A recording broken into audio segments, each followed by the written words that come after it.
Hi, welcome back guys. This is your friend, the MHA What If with another fanfiction. This is the first part of What If Deku Became a God and Found Love with a Cursed Yokai? All credits for this video go to their respective authors, so please support the real author. Check out the link in the description for more details. Please give this video a like and subscribe to the channel if you want more videos like this. Now let's get into the fanf. Pathetic. That's what his life was. He tried to remain positive, really. His mother was in a better place now, she was going to be okay, and that's what mattered most, but getting evicted and fired in the same week sucked. He barely had any money now that he was the only one paying for his apartment, and he'd missed too much work when his mother was sick to even try and convince his boss to keep him.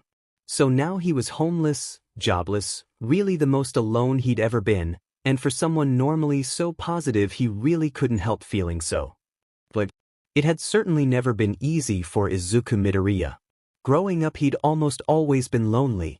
Friends were scarce, as he was often bullied and teased for his smaller frame and shy mannerisms.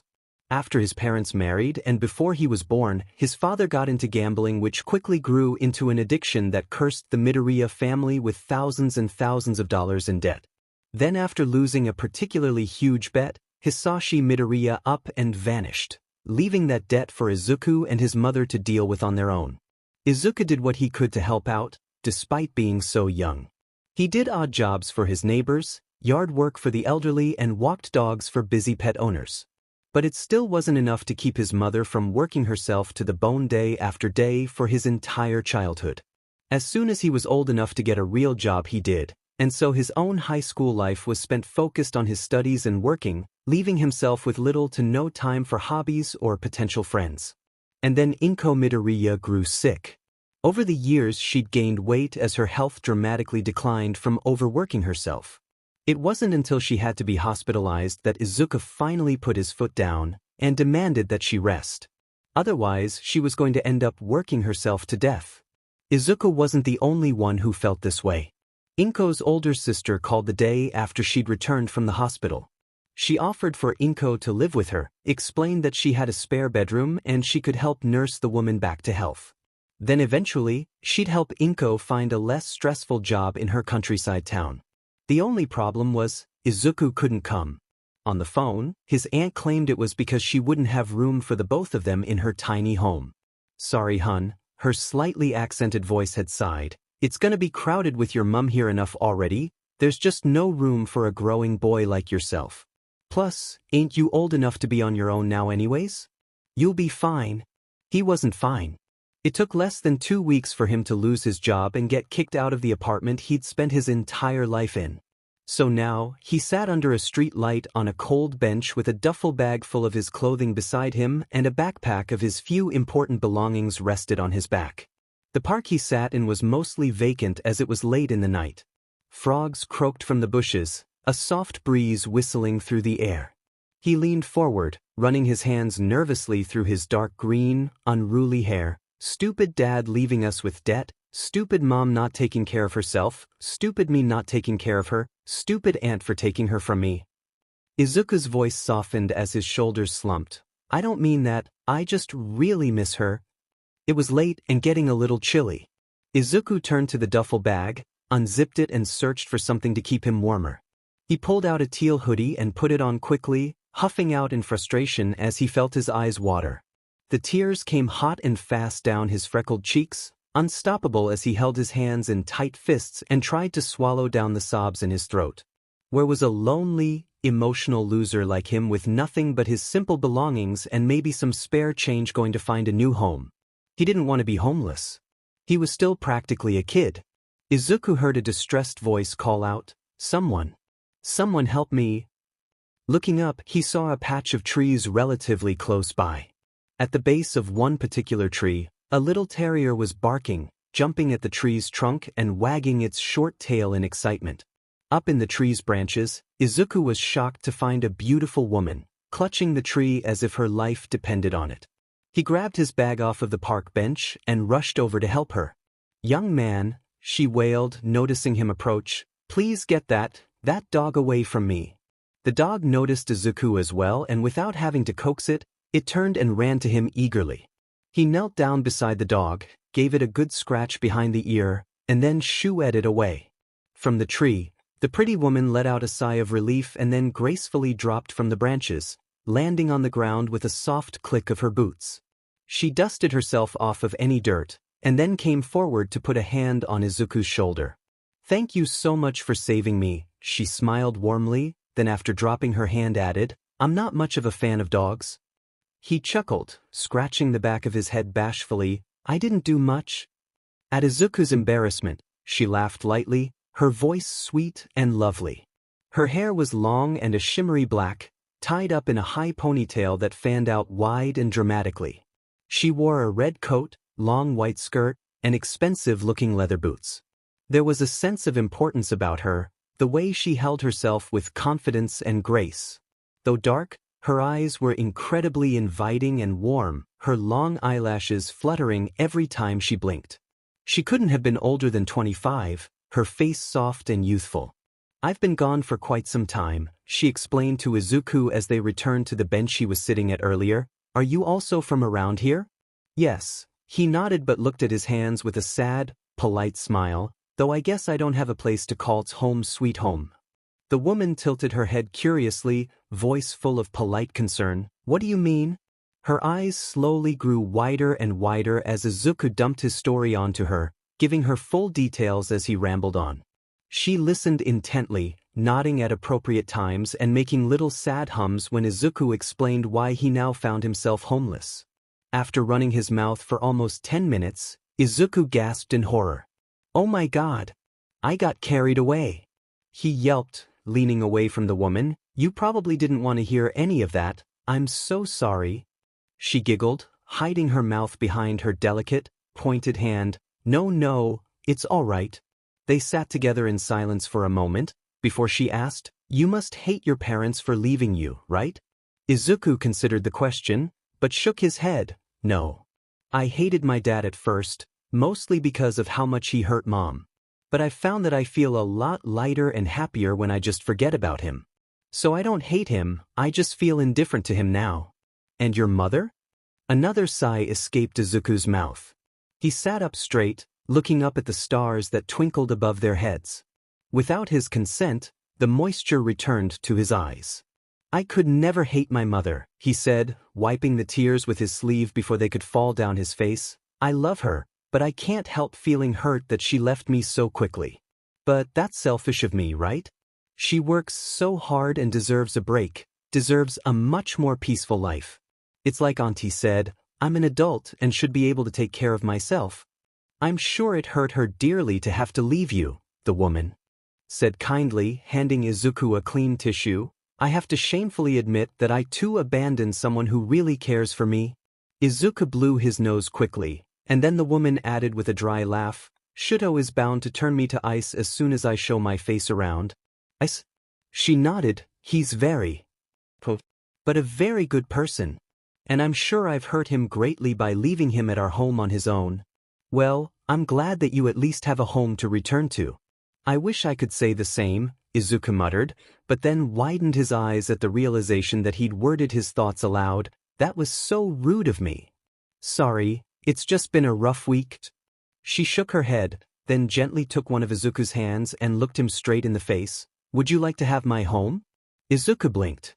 "Excuse me," I said. The woman continued in a soothing tone, rubbing the top of Izuku's hand softly. "Would you like to have my home? It would really relieve me of my current burdens if someone else took over." He opened his mouth to protest, but she quickly added, "And you are far more worthy of that house than I am." She moved her hands up to his face and cupped his cheeks fondly. Izuku was speechless under her gaze. A deep flush of pink quickly took over his face. His heart raced as she leaned closer, pushed his bangs back, and then lightly pressed her lips to his forehead. "Here," she said, pulling a folded note from her pocket. "This is the address. I also drew up a map to help guide you, though I apologize for my lack of artistic talent." Izuku gasped in bewilderment, his face practically steaming. "I can't dash." She cut him off again, putting a finger to his lips to shush him. "Please. Don't say no. Tell them Momo Yayarosa sent you." They'll be sure to welcome you as their new lord. She wasn't kidding, Izuku said to himself as he examined the poorly drawn map. The drawing was almost impossible to decipher. It had looping scribbles he hoped were meant to be streets, and little puffy shapes that he assumed represented trees. Or maybe clouds. There was even a large ink smudge on the bottom left corner, blurring half of one of the streets. Izuku did his best to follow it, despite the mess of a map that it was. He found himself in a part of town he'd never been to before. The streets were dark and vacant, and the further he walked, the more suspicious he began to feel. It was almost silent. The only sounds were his breathing, the light tap of his bag bumping into his hip as he walked, and the occasional squeak of his bright red sneakers. Soon the buildings all but vanished, and only trees remained along the path he walked. His stomach filled with knots of anxiety, and he considered turning back. I should be almost there, according to the map. He mumbled, the note held tightly in his shivering hands as he looked around. It was getting late, and he wished he was in a warm bed. Izuku pulled his hood over his head, tying the strings into a bow to keep it secure. A few yards ahead, he spotted some steps leading into somewhere he couldn't quite see because of even more small, thick trees blocking his view. He stuffed the note into his pocket and sprinted to the steps. Turning to face his destination, he gulped almost painfully hard. This has got to be some kind of sick joke. He groaned as his legs began to tremble, threatening to buckle at the knees.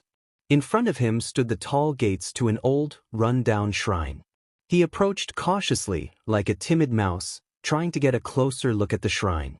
It was illuminated by the light of the moon above him, just barely giving off enough light for him to see where he was going. The wooden exterior looked worn, uninviting with its old, molding paneling. Some of the surrounding trees were beginning to bear like they'd run out of life, and dried leaves scattered the grass and path to the shrine's entrance. It was all way too creepy for Izuku.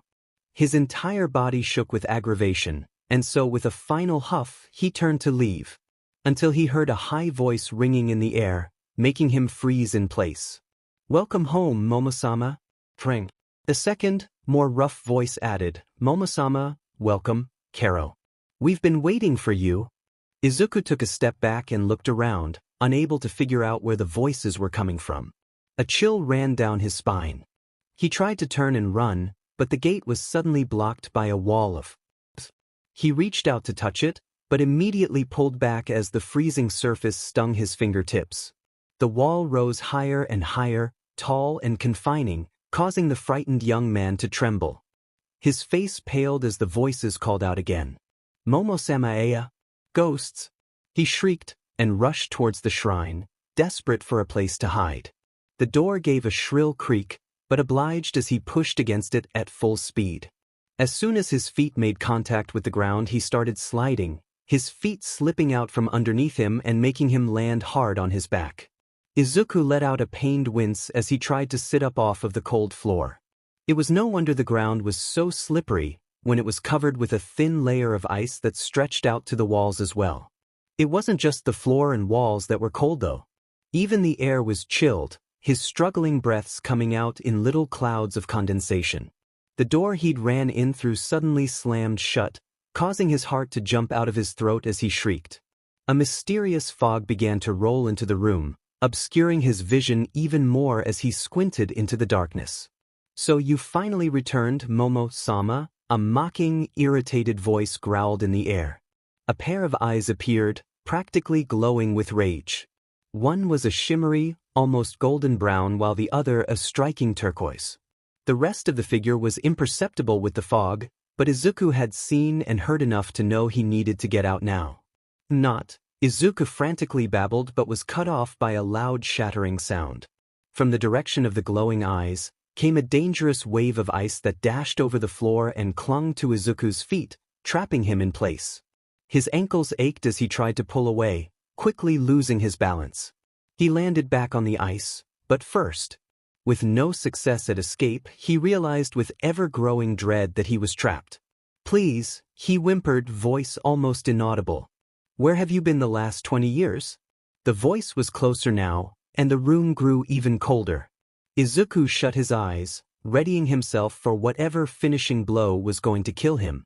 A heavy hand grabbed one of his shoulders, long sharp nails poking him through his sweatshirt. It was abnormally hot, especially in the current temperature of the room. He heard a sharp inhale, and then the ice was gone and the pressure of the stranger's hand was off his shoulder. His feet and butt felt damp, but also numb from the puddle of ice water that formed around him. Cautiously, Izuku opened one eye and peered up at the man above him.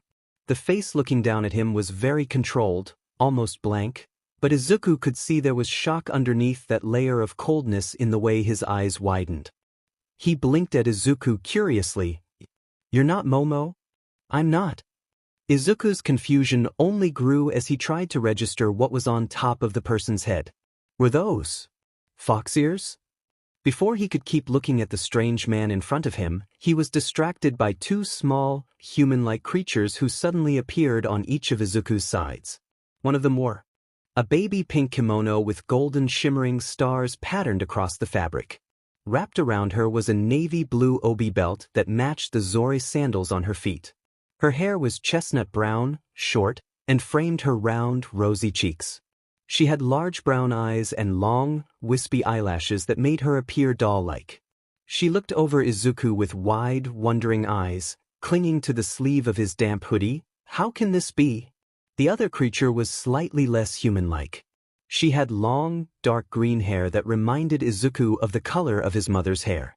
It was tied at the end like a bow. Long bangs laid down the middle of her forehead.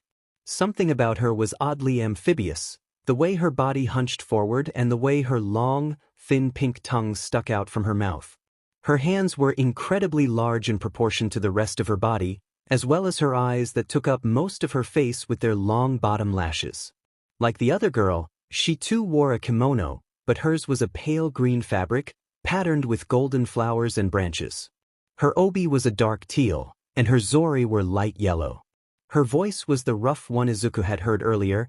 It was gruff but still feminine, and he realized it sounded similar to a frog's croak. "They have the mark of the land god on their forehead, Karo." She tapped Izuku's forehead, her skin warm on his, and continued, "I sense Momo-sama's spiritual energy. It's unmistakable, Master Shudo," she said, addressing the fox man.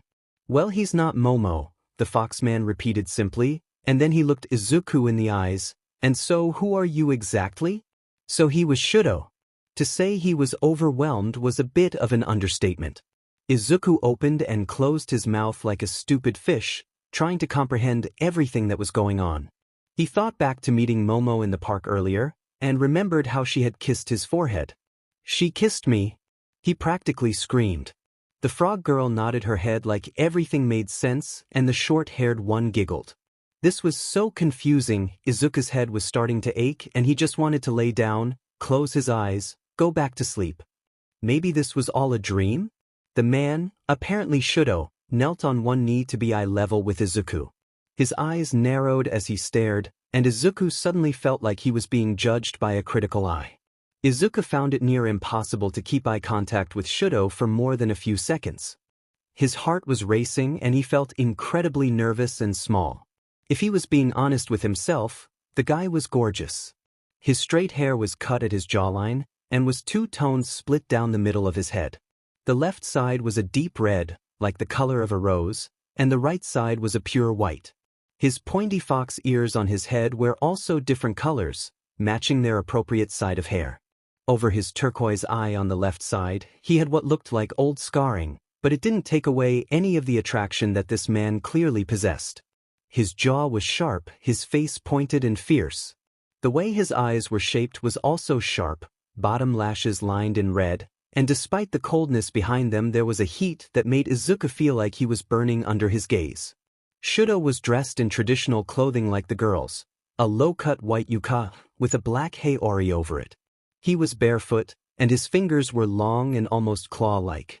Behind his body, twitching slightly, was a long, fluffy two-colored tail that split red and white down the middle just like the hair on Shudo's head.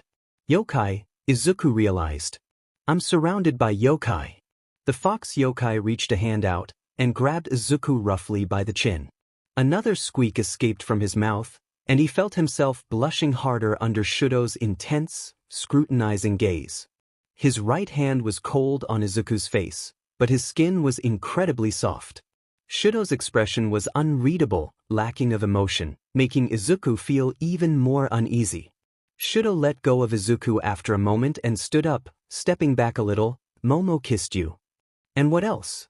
Izuku sighed in relief at the sudden space. Just here, on the head. He used the arm that the short-haired girl wasn't clinging to and pointed to the spot on his forehead. And she told me to come live here? Here's the note she gave me.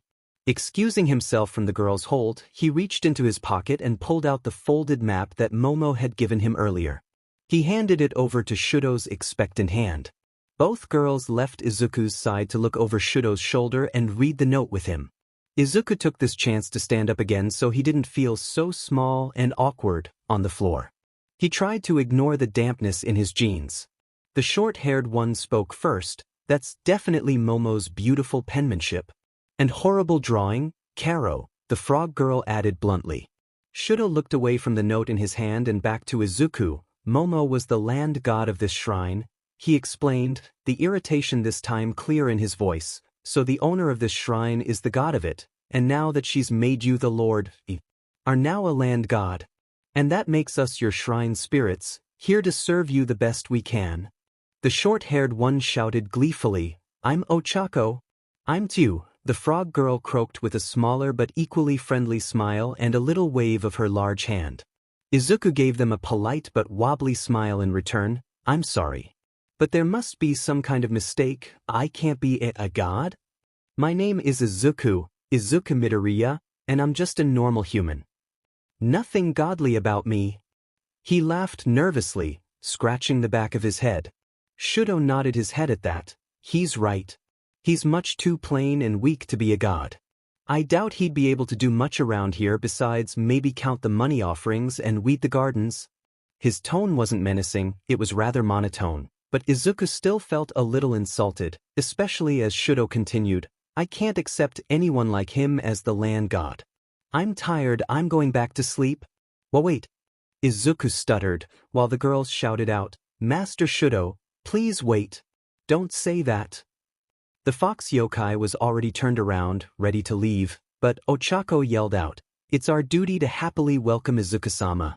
Shudo gave Izuku a quick glance over his shoulder, then said to the shrine spirits, I am Momo's familiar, not his. If that boy stays, then I'm leaving. Find someone else to replace me, he is not my duty. Good night, Ochako-chan, Tsu-chan. It was odd to Izuku how offended he felt by the way Shudo said boy. He couldn't help feeling dejected, he wasn't ready for this new and crazy responsibility. Shudo left the unfurnished room, most of the ice vanishing with him.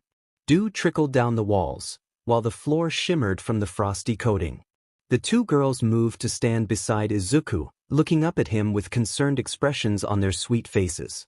Standing beside them, Izuku could see just how small and childlike they were physically, as their heights stood just below his waist. A yawn escaped his throat and he rubbed his eyes slowly. You're tired, Izuku-sama, Tsu pointed out gently. He looked to the frog girl and gave her a small, but clearly unhappy smile. I guess I am. Ochako pulled on his sleeve, leading him down a hall. Let's get you ready for bed then. We'll make a comfortable resting place for you tonight. Izuku thanked the two shrine spirits sincerely. They offered him dry, comfortable pajamas to sleep in, and once they finished the bed arrangements, he laid down quickly, pulled the warm blankets up to his neck, and fell into a deep sleep for the rest of the night. He couldn't wait to wake up from this bizarre dream. It had been at least 5 years since Izuku had woken up feeling so refreshed. He sat up slowly, rubbing the sleep from his eyes, and let out a satisfied sigh. His thoughts were fuzzy. He vaguely remembered some kind of crazy dream where he'd been kicked out of his house by the landlord and a strange, but beautiful woman gave him her old, run-down shrine temple of a home. The dream had been full of odd people, cute, childlike shrine spirits, and a handsome but chilling fox yokai. Thank goodness it was just a dream. He laughed to himself as he sat up. I can't even imagine being an actual god. The little spirits were cute, but that fox yokai sure hated me. Master Shudo doesn't hate you, I think? A voice croaked from beside Izuku. Izuku let out an undignified scream. Ochako giggled behind her hands, while Tsu smiled sweetly. She tapped her chin slowly with her rather large index finger, as if in thought. Would you like some breakfast, Izuku-sama? Ochako fluttered her long eyelashes at Izuku, rosy cheeks bright and cheery. So it wasn't a dream. Izuku deflated weakly, I don't have much of an appetite right now, but maybe in a little bit. Thank you. She nodded, her hair bouncing as her head bobbed up and down. She turned to Hugh. Shall we show Izuku-sama some of his duties as the land god? Tsuyu gave a croak of approval, and the two girls pulled Izuku out of bed. Despite their short heights and small frames, they were both strong. He tried to object, but they simply shushed him. In a matter of minutes, they brushed, or at least attempted to before giving up, his hair, changed him out of his pajamas and into a traditional olive green yukata, and were pushing him out the door and into the backyard outside of the shrine. It was too fast for him to feel proper embarrassment, but his head spun with overwhelming confusion. They handed him some gloves and a rake. Time to cleanse the yard, Ochako exclaimed, floating beside Izuku and throwing leaves into the air. Unlike us, when you clean it'll give the whole shrine a sort of cleanse. So get to it. The yard behind the shrine was huge, full of various plants and trees. On one side there was a large garden that had a variety of vegetables, herbs, and fruit. Scattered about were many flowers and bushes, colorful and inviting to the many butterflies that fluttered about. Some of the trees bore fruit and blossoms, while a good majority of the others were bare and losing their leaves despite it being the middle of spring. Surrounding the yard like a fence was a dark, mysterious-looking forest. He quickly got to work, raking up all the dead leaves, sweeping the porch, weeding and watering the gardens, and pruning the trees. It wasn't that he disliked the hard work. There was something both peaceful and satisfying about doing it, even if it felt like he was doing free labor. But after going at it for a few hours he could feel his arms starting to ache. He climbed up a tree, spotting a thick branch that looked like a lovely place to sit. The tree's cool trunk was pleasant against his back, and he briefly wondered if he'd be able to take a small nap and stay balanced. With his long sleeve, he wiped the sweat off his brow and closed his eyes. There was a harsh breeze, and then suddenly the branch Izuku had been resting on started to lean as if the weight had doubled. Izuku's eyes quickly opened as he scrambled to grab something to catch his balance, but when his hand instead made contact with a very cold ankle, he let out an alarmed shout and stumbled backwards off of the branch. With a oof, he landed painfully hard on his back, gasping for air as he felt the wind knocked out of him. Shudo leaned over slightly, peering down at Izuku with an uncomfortably blank expression. He sat with one leg stretched out while the other was bent at the knee, his elbow comfortably rested against it. His red and white tail casually swung off to the side, hanging off the branch with the laziness of a carefree cat. It wasn't until Izuku sat up, hand on his chest as he took deep breaths, that the yokai straightened up and then gracefully slid off of the tree branch. His landing was silent, a good foot of distance between him and Izuku. His yukata was a navy blue this time, the color bold against his pale skin. It was almost unfair how elegant he looked just standing there, staring at Izuku as if he was waiting to see what the pathetic human would do next. I'm all right. Izuku winced, face red with shame as he clumsily stood on his feet and brushed the dirt off of himself. Shudo blinked at him. I didn't ask. All right. Izuku muttered awkwardly, did you need something? Oh. I was just coming to see if I needed to clean up after you, Shudo said simply. The statement was almost rude, but his voice lacked any hostility, making Izuku feel even more unsure of how he should respond. Do you? Shudo's mismatched eyes scanned the yard, face serious, until he flickered them back to Izuku. No. Your work was sufficient. Great. Izuku said sarcastically, turning to walk back inside.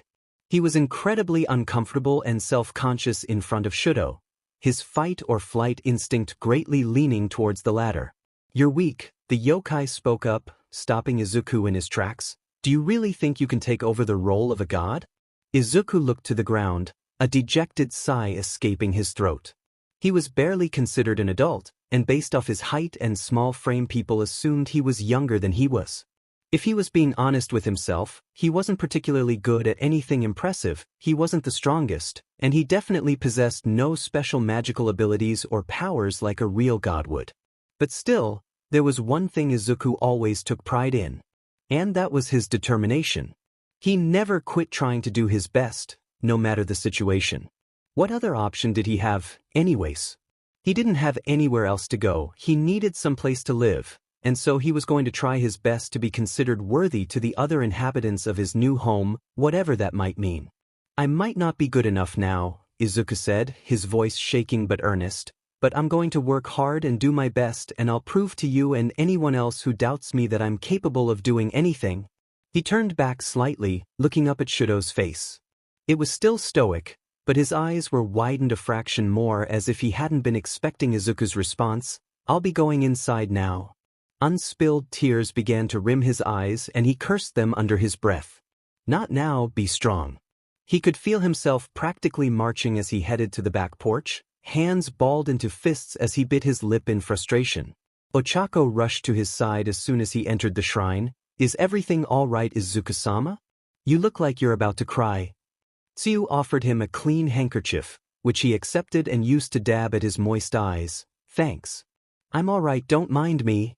He let out a shaky laugh. The shrine spirits were unconvinced, but they were respectful to not push him either. Tsuyu hopped ahead into another room, while Ochako took Izuku's larger hand and followed her. They had him sit beside a small floor table, on top of it a humble arrangement of food. There was a plate of sliced apples, another with rice balls, and one more with sliced tamagoyaki. Ochako offered him a large glass of water which he accepted with eager gratitude. Thank you for the food, Izuku said, digging in. I have some questions, he said after swallowing a mouthful of food, looking up to the girls who were knelt across from him. Tsuyu smiled. What is it, Izuku-sama? He twitched at the honorific, but shrugged it off. Can you tell me a little about Shudo? Master Shudo used to be a wild fox, Ochako said thoughtfully, but Momo-sama took a liking to him and decided to make him her familiar. Izuku nodded. Is he powerful then? Very. He's a very well-known yokai and respected. Ochako was cut off by Tsuyu. You mean feared or despised, Karo? The green-haired spirit croaked. Ochako gave her a pointed look, but then smirked. He's respected by many. He has ice and fire abilities that are very strong. This didn't surprise Izuku, but it did make him more curious about the fox yokai. If he was so strong and well-known, what was he doing serving for gods like Momo? Izuku wondered if maybe it was because they had a romantic relationship. For some reason, the thought made his stomach churn uncomfortably. It was also interesting to him that Shudo had both ice and fire abilities. He'd had yet to witness Shudo use any fire, but then again maybe that was a good thing. Fire was dangerous in a natural setting, and as a magical power Izuku was a little nervous about the strength it must have. He quickly finished his food, and thanked the girls for providing it. Now time to continue the deep cleaning. Ochako grinned as she clapped her hands loudly. Izuku groaned, but accepted his fate. Let's get this over with. After a few more hours of cleaning the entire shrine from top to bottom, Izuku lay outstretched on the clean, bare wooden floor. For a god, he sure felt like he was doing a lot of tedious work.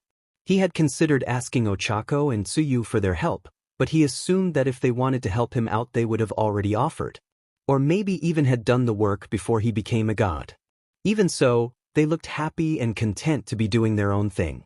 He caught them doing a different activity every time he came across them. Once they were playing cards, another time they were painting each other's toenails, and on one occasion he found Ochako braiding and styling Tsuyu's long hair. Cute, he'd thought to himself with a soft smile. The shrine looks wonderful, Tsuyu said, standing over him and letting her long hair tickle his forehead. Izuku gave her a tired smile and replied, I'm glad. I'm sure it could be much better, but I'll keep working at it. It's the least I can do for being able to live here. She shook her head, moving away to look around. No, it really looks great. It hasn't looked this clean since Momo-sama was still here, Kara. Master Shudo did his best to take care of the place in Momo-sama's absence, but it has been hard for him without her. Hard for all of us, without a god's presence. Izuku sat up and rested his face in his hands. Are they a couple? He asked nervously, biting his bottom lip. Who? Master Shuto and Momo-sama? Ochako laughed loudly. Oh no. Their relationship is purely platonic. In fact, Momo-sama has no interest in men. He nodded his head in response, unsure of how to feel about her answer, and they remained silent for a moment. Izuku considered himself. In all honesty, he had no idea what was expected of him. If his duties meant just keeping the shrine clean and presentable, then maybe he could do this. Though he doubted it was that simple. His fingers ran lightly over the soft fabric of his yukata. He admired its simple beauty and felt a little self-conscious and out of place wearing something so traditional. He was much more used to his casual hoodies and jeans. Blessed God, a frail voice suddenly spoke, soft but clear in the room. Izuku looked around the room in confusion, but then noticed someone outside of the window. He hurried over to the glass and peeked out. There, knelt in front of the shrine, was a small, old woman. Her frail hands were up to her face in prayer, eyes closed and her expression earnest. Despite her mouth remaining closed, Izuku could hear her voice as if it was playing on a speaker in the room. Please bless my daughter today as she gives birth to my first grandchild. I beg that she may be safe, and that the baby may be strong and healthy. She bowed her head respectfully, and remained still for another minute before standing up and leaving. I could hear her, but she wasn't speaking out loud. Izuku said in awe as he turned to Ochako and Tsuyu for some sort of explanation. What you just heard was the prayer of the worshipper, Ochako said proudly. The prayer wasn't spoken out loud, but you heard the words coming from her heart. Tsuyu added, this is part of your duty, to listen to the wishes of the land. Before he could ask anything else, they both rushed out of the room. He sighed, looking back out the window to where the woman had sat praying. There was a peaceful feeling of reverence over him, something he wasn't used to feeling. The girls were gone for almost 10 minutes before they returned. When they did show up, Tsuyu was leading the way as a huge stack of notebooks hovered between the two shrine spirits. Ochako held her hands together, connected at the fingertips as her cheeks puffed out like a fish. Sweat dripped down her brow and her eyebrows were furrowed in deep concentration, until she finally let her hands go and the stack of books dropped from the air. As the brown-haired girl sat down to catch her breath, Tsuyu rushed over to straighten up the stack. It towered over her short body, and was almost as tall as Izuku. Izuku approached the pile of notebooks cautiously. What is all this? They're for you to read, Izuku-sama, Tsuyu said. I'd start right away, Karo. It's the records of every prayer from every worshipper for the past 20 years. Master Shuto has been listening and recording them in these books so that once Momo-sama returned, the people could be blessed by the land god. Ochako exclaimed, floating up from the floor with a wide smile across her red face. Shuto did all of this? For the last 20 years? Izuku gaped as he picked one up and flipped through it. The notes were incredibly detailed, pages filled from top to bottom in careful, beautiful penmanship. Not only was each prayer written perfectly word for word, Shuto had also included details of how each person looked and dressed, the expressions on their faces, and how many times they had returned. An incredible amount of care and consideration has gone into it, and Izuku felt a little choked up. Why did he do all of this? Izuku asked in disbelief. Momo-sama was gone, Ochako sighed sadly. Without her light on the shrine, it was slowly falling apart. People didn't want to come, they could probably feel the lack of a god here. And yet he still tried to make up for it. Master Shuto is very loyal, Tsuyu said. Ochako nodded and continued, without him and all of his work, this shrine would have fallen apart years ago without its god. Despite his dedication, the shrine hardly gets any visitors now. That old woman is a regular though. She's been praying for a grandchild for quite some time now. Izuku placed the notebook back on top of the pile, and then slowly reorganized the stack, making new, smaller piles for every 4 years. The pile for the last 5 years was noticeably smaller than the others. His lips frowned at the discovery. He handled each notebook carefully, as if it were fragile, and then once finished he sat down, picking up the oldest one and began to read. Tsuyu brought him a cup of tea and Ochako draped a blanket around his shoulders. He thanked them profusely, and then let himself be absorbed into reading the prayers that Shudo had so diligently written. Tears slowly slid down Izuku's cheeks as he closed the third notebook that he'd finished reading. He felt the notebooks were incredibly sacred. Some of the prayers were heartwarming, some were agonizingly sad, and some were so inspiring and hopeful they left him a little breathless. Izuku was so touched that for 20 years, Shudo stayed and listened to all these people. There had been nothing forcing him to stay, and there was no one stopping him from getting up and leaving. Izuku didn't know exactly what kind of relationship Momo and Shudo had, but he knew that it was incredibly strong. His chest ached. It hurt that Shudo had no faith in him, but he also really didn't blame him. He'd only met Momo for that short moment, and he could still sense that she was very important. Izuku knew that his presence lacked anything similar to Momo's. So he made his decision. It took him a few minutes of searching, but after finding himself to be alone, he awkwardly called out, "Ochako? Tsu?" With a poof of smoke, both girls appeared in front of him. He cried as he backed into a wall. "I need to get used to that," he exhaled, clutching his chest as his heart raced. Ochako gave him a wide smile. "What can we do for you, Izuku-sama? Do you know where Shudo is?" "I'd like to speak to him," he said to them. The two girls glanced at each other, and then Ochako hesitantly responded, "Yes, but it's a little far from here. In another world to be exact." "Karo," Tsu croaked, blinking her large eyes at Izuku. His eyebrows raised in surprise, and with an excited grin he asked, "Can you take me?" Ochako and Tsu each took one of Izuku's hands and led him to the woods in the back.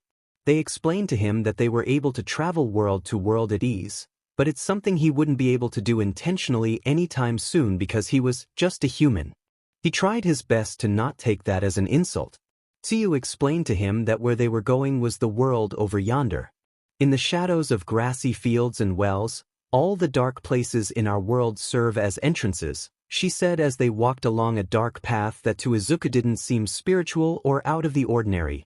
Lying between our world and the netherworld is the world of the supernatural, Karo. It is the place they say humans unexpectedly stray into when they peer into the darkness. As if out of nowhere, Izuku and the girls suddenly stopped in front of a large, foggy gate. Izuku was unable to see much around him besides the dark trees, and the gate looked as if it had nothing on the other side of it. The shrine spirits pulled him along into the gateway. As he entered, lights seemed to flicker on, vibrant reds and oranges and yellows danced in front of his eyes. They stood alone in a vacant but brightly lit street, full of old, wooden shops and buildings that were lit with warm paper lanterns and lights strung from rooftop to rooftop. Despite all the sounds and lights, no one else was out on the street with them. "Welcome to the land of Yokai," Ochako said, looking up at Izuku's odd face and squeezed his hand encouragingly.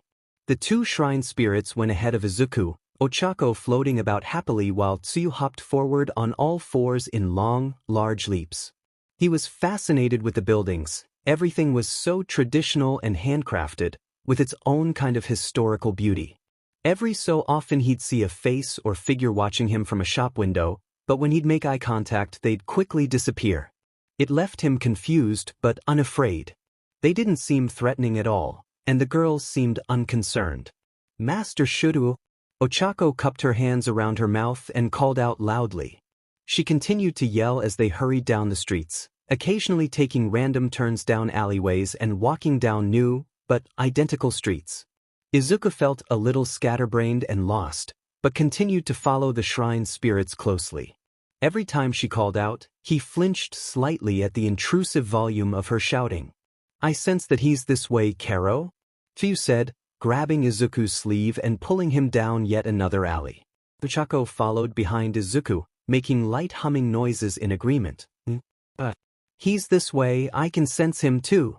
Instead of exiting the alley, they made a sharp turn into a doorway Izuku wouldn't have even noticed if Tsuyu hadn't dragged him into it.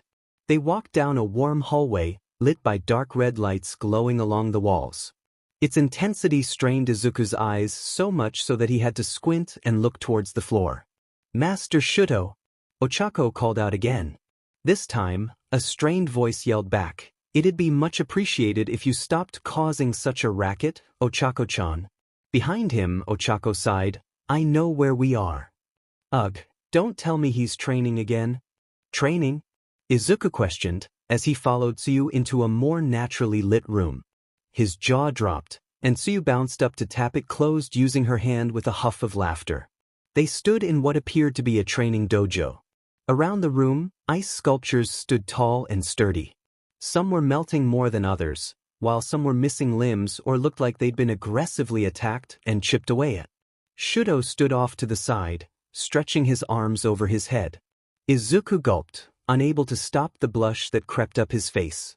The fox yokai was shirtless, wearing nothing but black baggy pants that hung low on his hips and cut off at the calves. His right side looked almost frosty. Patches of ice clung to his skin that sparkled against the white lights from the ceiling. On his left side, sweat glistened off every muscle from his neck down to the dip in his hips. "Keep your mouth shut," Tsuyu winked at Izuku, "or you'll catch flies." Izuku let out an embarrassing shriek, which he tried and failed to disguise as a cough. Shudo wiped the sweat off his forehead and turned to the girls, awkwardly avoiding any eye contact with Izuku. "Did you need me for something?"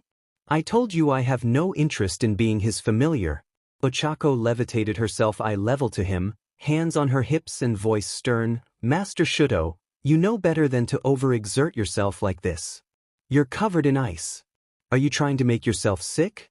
Shudo glared at the floor, his face resembling a scolded child. "It's fine. It's only a little ice. Last time you trained like this, you were bedridden for 5 days." Tsuyu pointed out and handed him a dry towel. Shudo nodded his head in thanks and hung it around his neck. With his left hand slowly moving over the ice along his right side, he melted the ice chunks that clung to him with a harmless red flame that flowed from his fingertips. His body seemed to be steaming.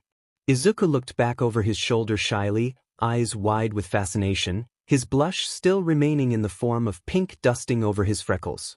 "Let's get you home, Master Shudo," Ochako pleaded. "It's not healthy for you to train yourself so hard like this." "Momo isn't there, and now she's probably never coming back," Shudo said coldly and turned away from them. "Without her, that place is not my home." Ochako huffed impatiently. "You sound like a child." "We have Izuku-sama now," Tsuyu croaked in an attempt to be comforting. "He is not her," the fox yokai stated as. He gathered his clothes and began to dress himself. Izuku took a deep breath, and with clenched fists and tightly closed eyes he stood tall and shouted, "I don't need you, Shudo. You're free to go." There was silence. He opened his eyes cautiously to see the 3 others staring at him in shock. Ochako and Tsuyu's mouths were open in surprise, and Shudo was still where he stood, arm half into his sleeve. His brows furrowed in confusion and he opened his mouth to ask something, but Izuku cut him off. He laughed nervously, scratching the back of his head. The words poured out of his mouth, fast and clumsy but full of emotion. "It's just. Ochako and Tsuyu told me everything you've done for the shrine since Momo had left. I know you worked really hard and I wanted to thank you. I also know that you don't believe in me, which sucks, but like it's whatever. I'm not going to force you to be my familiar. So you can go, do whatever you want. You can relax now. I don't need you." He looked to the floor, feeling a little lost but also relieved to have spoken. He turned around to leave, but looked back to Shudo and added, "I really am grateful for all you've done. I'm sure Momo would have been really proud." He heard Ochako and Tsuyu call out after him, but he continued walking down the halls and back out into the street, by himself. Shudo turned to the shrine spirits. "Why did you even bring him here?" he demanded, quickly putting on his yukata. Tsuyu shrugged. "He said he wanted to talk to you." Ochako sighed, hands on her hips as she glared at the fox yokai. "You know he needs you, Master Shudo. A god needs a familiar. He can find his own familiar then. You heard him, he doesn't need me." Shudo ran a hand through his hair in frustration, blending the reds and whites together. "Do you two not realize how dangerous it is for a human to be here?" "He's a land god, Master Shudo," Ochako defended with a roll of her eyes. Shudo let out a low growl. "That's even worse." The shrine spirits looked at each other, realization dawning over them. "Oh no." They shouted in unison, rushing past Shudo and calling out, "Izuku-sama." Together they hurried out into the streets calling his name. Ochako floated through the air quickly while Tsuyu hopped even faster ahead of her. As they called out his name, they'd wait and listen closely for a response. Suddenly they heard a frightened scream. They rushed in the direction of the scream, matching expressions of worry over their faces. Back at the training dojo, the yokai stood alone in silence. He took a deep breath and then began to wrap his calloused hands, muttering to himself in Confronting, "Why did Momo pick you?" It didn't take Izuku very long to realize he was lost.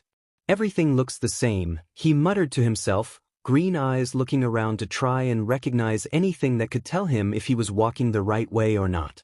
There was still the occasional face peering at him from a storefront, and on a few occasions he had even tried to wave, but continued to get no response back. Izuku walked until he found himself at the dead end of an alley, facing an empty wall. He shoved his hands in his pockets, sighed loudly, then turned around and away from the simple brick wall to explore another street. But as he turned, he found himself face to face with a young man with painfully dry, chapped lips and crackling skin. The man had pale, messy blue hair and small piercing red eyes. He opened his mouth and gave Izuku a spine-chilling grin. "You must be the new land god?" the man said with a hoarse, scratchy voice, standing low with posture that had to be hard on his back. Izuku startled. Something about this man was incredibly wrong and he felt himself starting to panic in his presence. Maybe? I guess? The man took a step closer. Despite his hunched posture, he was still taller than Izuku. His gross, hot breath tickled Izuku's bangs. "You're still fresh, it's painfully obvious. New gods are always so easy to smell. What's your name, human?" "Midoriya Izuku," he whimpered, backing away and thumping against the wall behind him. He was starting to sweat, feeling like a trapped animal. "Izuku," the man's smile grew even larger, taking up half of his face. "Izuku. Izuku." He repeated, cackling to himself like saying the name gave him pleasure. He brought up a pale hand, fingers just peeking out of the simple black hooded robes he wore. His red beady eyes scanned Izuku's face. Then he lightly grasped a chunk of Izuku's hair between his thumb and index finger, pulling it down right in front of Izuku's eyes so that he could see it clearer. "Want to see a cool trick?" He sneered, and then before Izuku could respond, he twisted his wrist around, moving his remaining 3 fingers to hold on to the clump of hair. With all 5 fingers touching the strands of hair, the hair he was holding in his hand disintegrated before Izuku's eyes, the small amount of particles blowing away. Izuku gasped in horror, his body trembled and shook and tears began to form in his eyes. He was terrified of what would happen if the man touched his skin directly. "What do you want from me?" He choked out, teary-eyed and angry to be trapped. "What do I want?" the man repeated thoughtfully, taking a dramatic step to the side to stand on the wall beside Izuku and tapped his foot impatiently. "Why, Izuku, didn't you know? You, my friend, are a land god. If I eat your heart, not only would I become a god, but I could also live for at least another 10,000 years. And if I ate all of your major organs, I bet I could live forever." He tilted his head towards Izuku. "You're okay with that, right?" He winked. "No," Izuku cried, and with a furious scream he brought his arm back, hand in a fist, and punched the pale man hard in the jaw. The man stumbled backwards, angrily cursing out in pain. Izuku took the opportunity to run, and he sprinted away, heart racing faster than it ever had before. He ran blindly down streets, turning in alleyways and making as many turns as he could to try and escape. But despite how fast he fled, every time he glanced behind himself, the man was close on his heels. "Damn it, running in yukata is hard." He gasped for breath as he tried to not trip over his own feet. Izuku turned a corner sharply as he exited another alleyway. Something collided into his stomach, causing him to trip over his feet and roll face first into the ground, bringing the thing with him. "Ow!" Tsuyu croaked, crawling out from underneath Izuku. He stood up fast, picking her up and grabbing Ochako from the air. "We need to go now." "What happened, Izuku-sama?" Ochako said into his neck as Izuku held on to her and Tsuyu both, tight against his chest. "That man," he panted as he ran past more shops, "is trying to kill me. He said if he eats me he could live forever." Tsuyu peered over Izuku's shoulder at the man chasing them. I don't think he'd live forever. Just a few 100,000 years at most. Izuku-sama, Ochako said, beginning to wriggle out of Izuku's hold. You and Tsuyu-chan need to head out the gate and to the woods to get back. I'll go find Master Shudo, he can help you. No, Izuku cried, holding her closer, we don't need to bother him. Despite his appearance, Master Shudo is kind, Kero. I don't think him saving your life would really be considered bothersome, Tsuyu insisted. He unwillingly let Ochako go, and she gave him a feather-light kiss on his temple. You two be safe. I'll be back soon. She hurried away down another street, and Izuku continued to sprint away from the man still chasing them. Tsuyu directed him where to go, but he was getting exhausted and could feel himself slowing down. To his relief, they quickly found the gates they had come in through earlier and exited. He ran down the foresty path, holding the frog girl close and feeling Tsuyu's tiny heartbeat racing in quick time with his. Without all the red lanterns that had been lighting the streets before, Izuku realized how late it had gotten. The forest was dark and chilly, trees swaying from a low breeze as the wind whistled. His chest and legs ached from how much running he'd done, and he cursed himself for not being more in shape. Leaving seemed to be taking way longer than it did to enter the spirit world. I don't know how much longer I can go like this, his voice sobbed out, turning Tsuyu's small body so that he carried her like a cradled toddler rather than over his shoulder. Izuku-sama. I have an idea, Kero, Tsuyu said. She opened her mouth wide and wrapped up in her long pink tongue was an ink-dipped brush and some rolled papers. Izuku gaped at her in shock and slight disgust as she unrolled the damp papers with her hands and pointed to them. These are white talismans. As a land god, one of your abilities is to manifest powers from them, depending on what you write on it. Tsuyu jumped out of Izuku's arms, handed him the brush and papers, and kept up with his pace in long leaps. He nodded his head in understanding, and so she continued, if you write on one of these talismans and affix them to a target object, those words will bring forth power and essentially come true. She suddenly stopped on the path. Let's rest for a minute. Tsuyu grabbed Izuku's sleeve and yanked him down, into some leafy bushes where they could hide and catch their breaths. They huddled together behind the shrubbery, sitting on soft grass that was cold and damp. She nodded towards the talismans. Try one, Kero. Izuku quickly scribbled words on a talisman. He reread it for a second, and then lightly smacked the paper to the middle of Tsuyu's bangs. The words said, turn into a badass ninja warrior and beat the creepy guy up. Tsuyu blinked slowly, then looked up at Izuku with an amused smile. Izuku-sama, the power of the talisman cannot surpass that of your own abilities. He groaned, but his groan turned into a shriek as he looked up to find the blue-haired man standing over him, mouth open wide, lips cracked open and bleeding as he sneered down at Izuku. Found you, land god. Without a second thought, Izuku furiously wrote, slugs on the next talisman and shoved it into the man's open mouth. He reeled back, eyes bulging wide in horror as a continuous flow of slimy, yellow slugs poured out of his mouth. Izuku scooped Tsuyu up and off of the grass and ran back to the gravel path, hoping to gain as much distance as possible. That was disgusting, Kero. Tsuyu winced as she held onto Izuku with an arm around his neck. It was the first thing I thought of. He laughed sheepishly, cringing at his own choice of action. Heavy, loud footsteps came from behind them. The man was running even faster this time to catch up to them with his hands outstretched. Now I'm really going to kill you, land god. I'm going to crush your skull between my fingers and eat every last one of your delicious organs after I make you suffer. There was a puff of smoke that appeared in front of Izuku. He tried to move away, but he'd gained too much momentum from his sprint and ended up tripping over his own ankle, sending Tsuyu flying. She rolled safely to the side, her reflexes much more advanced than Izuku's. He stumbled forward into someone's hard chest as the smoke vanished, and together they fell hard on to the rocky pavement. Izuku yelped, looking into Shudo's shocked, mismatched eyes as they were falling. Their chins knocked against each other's painfully, making a clunking sound. Shudo tried to push Izuku off of him, pushing against the freckled boy's shoulder. At the same time, Izuku put weight into that side of his body to try and lift himself up. His weight caused Shudo's hand to slip and Izuku fell, again, only this time into Shudo's face. Their noses squished and their lips smashed against one another's with a loud smack.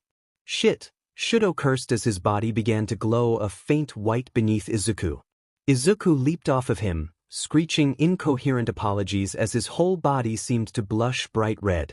He barely noticed Ochako and Tsuyu squealing gleefully with each other, too embarrassed to question them. Shudo, I'm so sorry. He sputtered, flailing his arms wildly around his head in an attempt to hide his face. Shudo stood up quickly, body no longer glowing, but a light blush across his own cheeks. The yokai didn't look at Izuku, but past him, and with his right arm he sent a handful of sharp, knife-like icicles towards the robed man coming up behind Izuku. He yelled out in pain, then went eerily silent. Izuku hurried to stand beside Shudo and gain some distance between him and the pale man.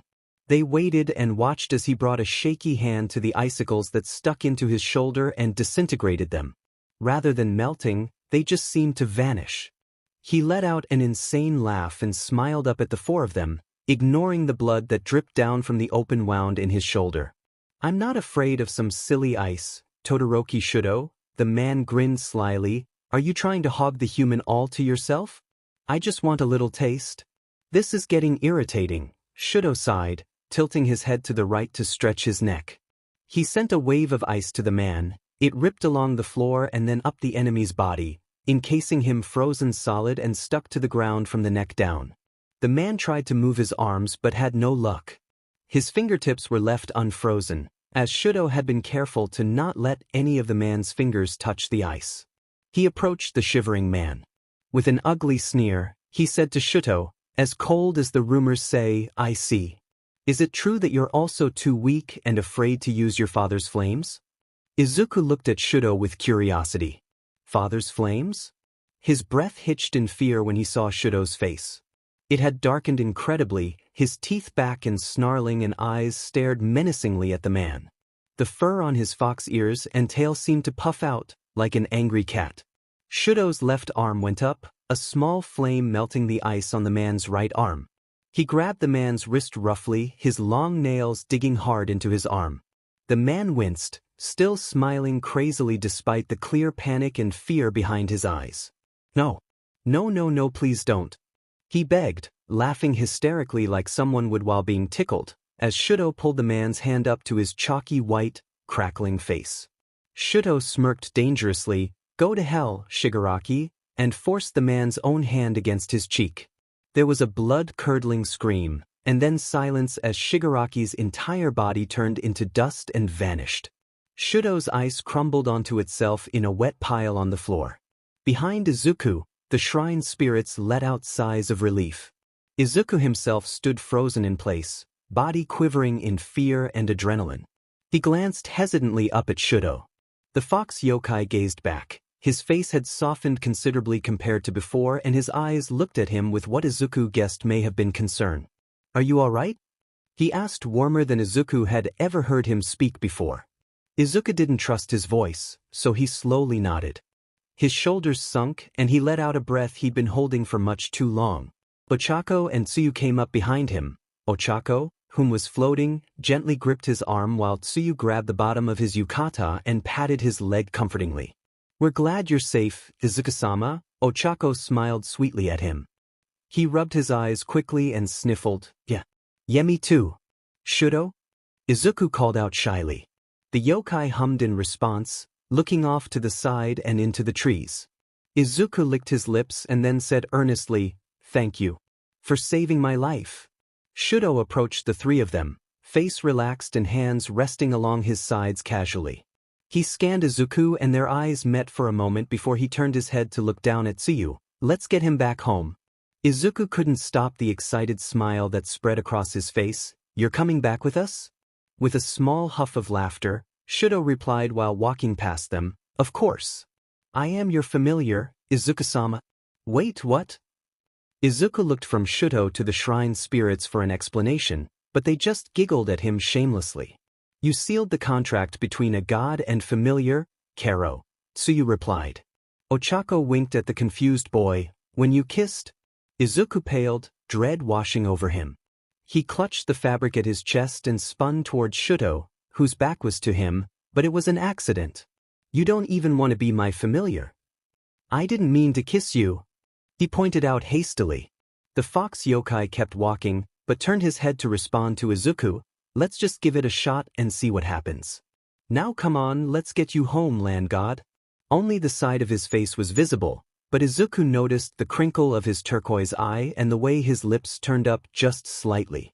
Izuku smiled at his feet, hiding his blush as he held onto Ochako and Su's hands. He couldn't believe Shudo had changed his mind. They followed after Shudo quickly, their footsteps soft on the dirt path. None of them missed the small, but endearing smile that had appeared on the yokai's face for only a few seconds, but the three of them silently agreed to not mention it. The moment he opened his eyes, he realized something was very different about the shrine. Izuku sat up from the pillows. When did these pillows get here? And looked around. Even his bed wasn't the same floor futon that he'd fallen asleep on the night before. His fingers ran along the soft, silky blankets in humble awe. His entire life he'd been poor. There were even years when him and his mom shared a bed. So to wake up in a huge king-size bed, all to himself, with elegant bedding and feather-stuffed pillows left him a little dumbfounded. As he examined the rest of his surroundings, he quickly discovered there was a lot more added to the once empty room. Framing the bed was a midnight blue canopy with gold stitching that matched the bedding he was currently laying in. Across from the bed was an oak dresser, beside it a traditional 3-panel room divider. His bags he'd arrived in were stacked neatly on the floor, looking much thinner and emptier than they should have been. "Good morning, Izuku-sama," a voice said from the doorway. With a startled twitch, Izuku turned to face Shudo. The fox yokai bowed his head low and respectfully, hands stiff at his sides, the two shrine spirits jumping up from behind him. "Good morning, Izuku-sama. Do you like the new furniture?" Ochako asked in excitement. Izuku climbed out of the bed awkwardly, nodding his head in earnest, "Yes. But where did it all come from?" "Master Shudo prepared the shrine for you while you were sleeping, to make it more comfortable," Tsuyu explained as she began to straighten out the tousled blankets. "Oh, let me help you, Tsuyin," Izuku said, reaching for the blankets on the other side. With 2 long strides, Shudo was suddenly beside Izuku and gently pulling him away. "You relax, I'll help Tsuyu-chan and you can go eat the breakfast I've prepared for you in the front room." He stood in shock, blinking his eyes wide at Shudo. Okay? Thanks." Shudo tucked in the sheets and then gave Izuku a quick glance, and with no emotion to his voice said, "No need to thank me, Izuku-sama. I'm your familiar now and I'm just doing my duty." Something about the whole situation made Izuku's stomach churn in discomfort. He quietly followed Ochako out to the front room, brow furrowed in thought. Shudo didn't seem so against Izuku now, that was for sure. But he wasn't being exactly warm or friendly either. The continuous title of Izuku-sama was starting to bother him, too. Ochako sat him down at a table prepared with food. His stomach growled hungrily and he sheepishly smiled back at her as she giggled at the noise. As he munched on rice and egg, he noticed that this room was also now fully furnished, unlike the day before. Against a wall was a large TV, some local news channel quietly playing in the background. There was a large sofa and a lamp against one wall, while another had a bookcase full of books and movies that Izuku promised himself he'd peek at later. Where did all of this stuff even come from? He asked the brunette seated beside him.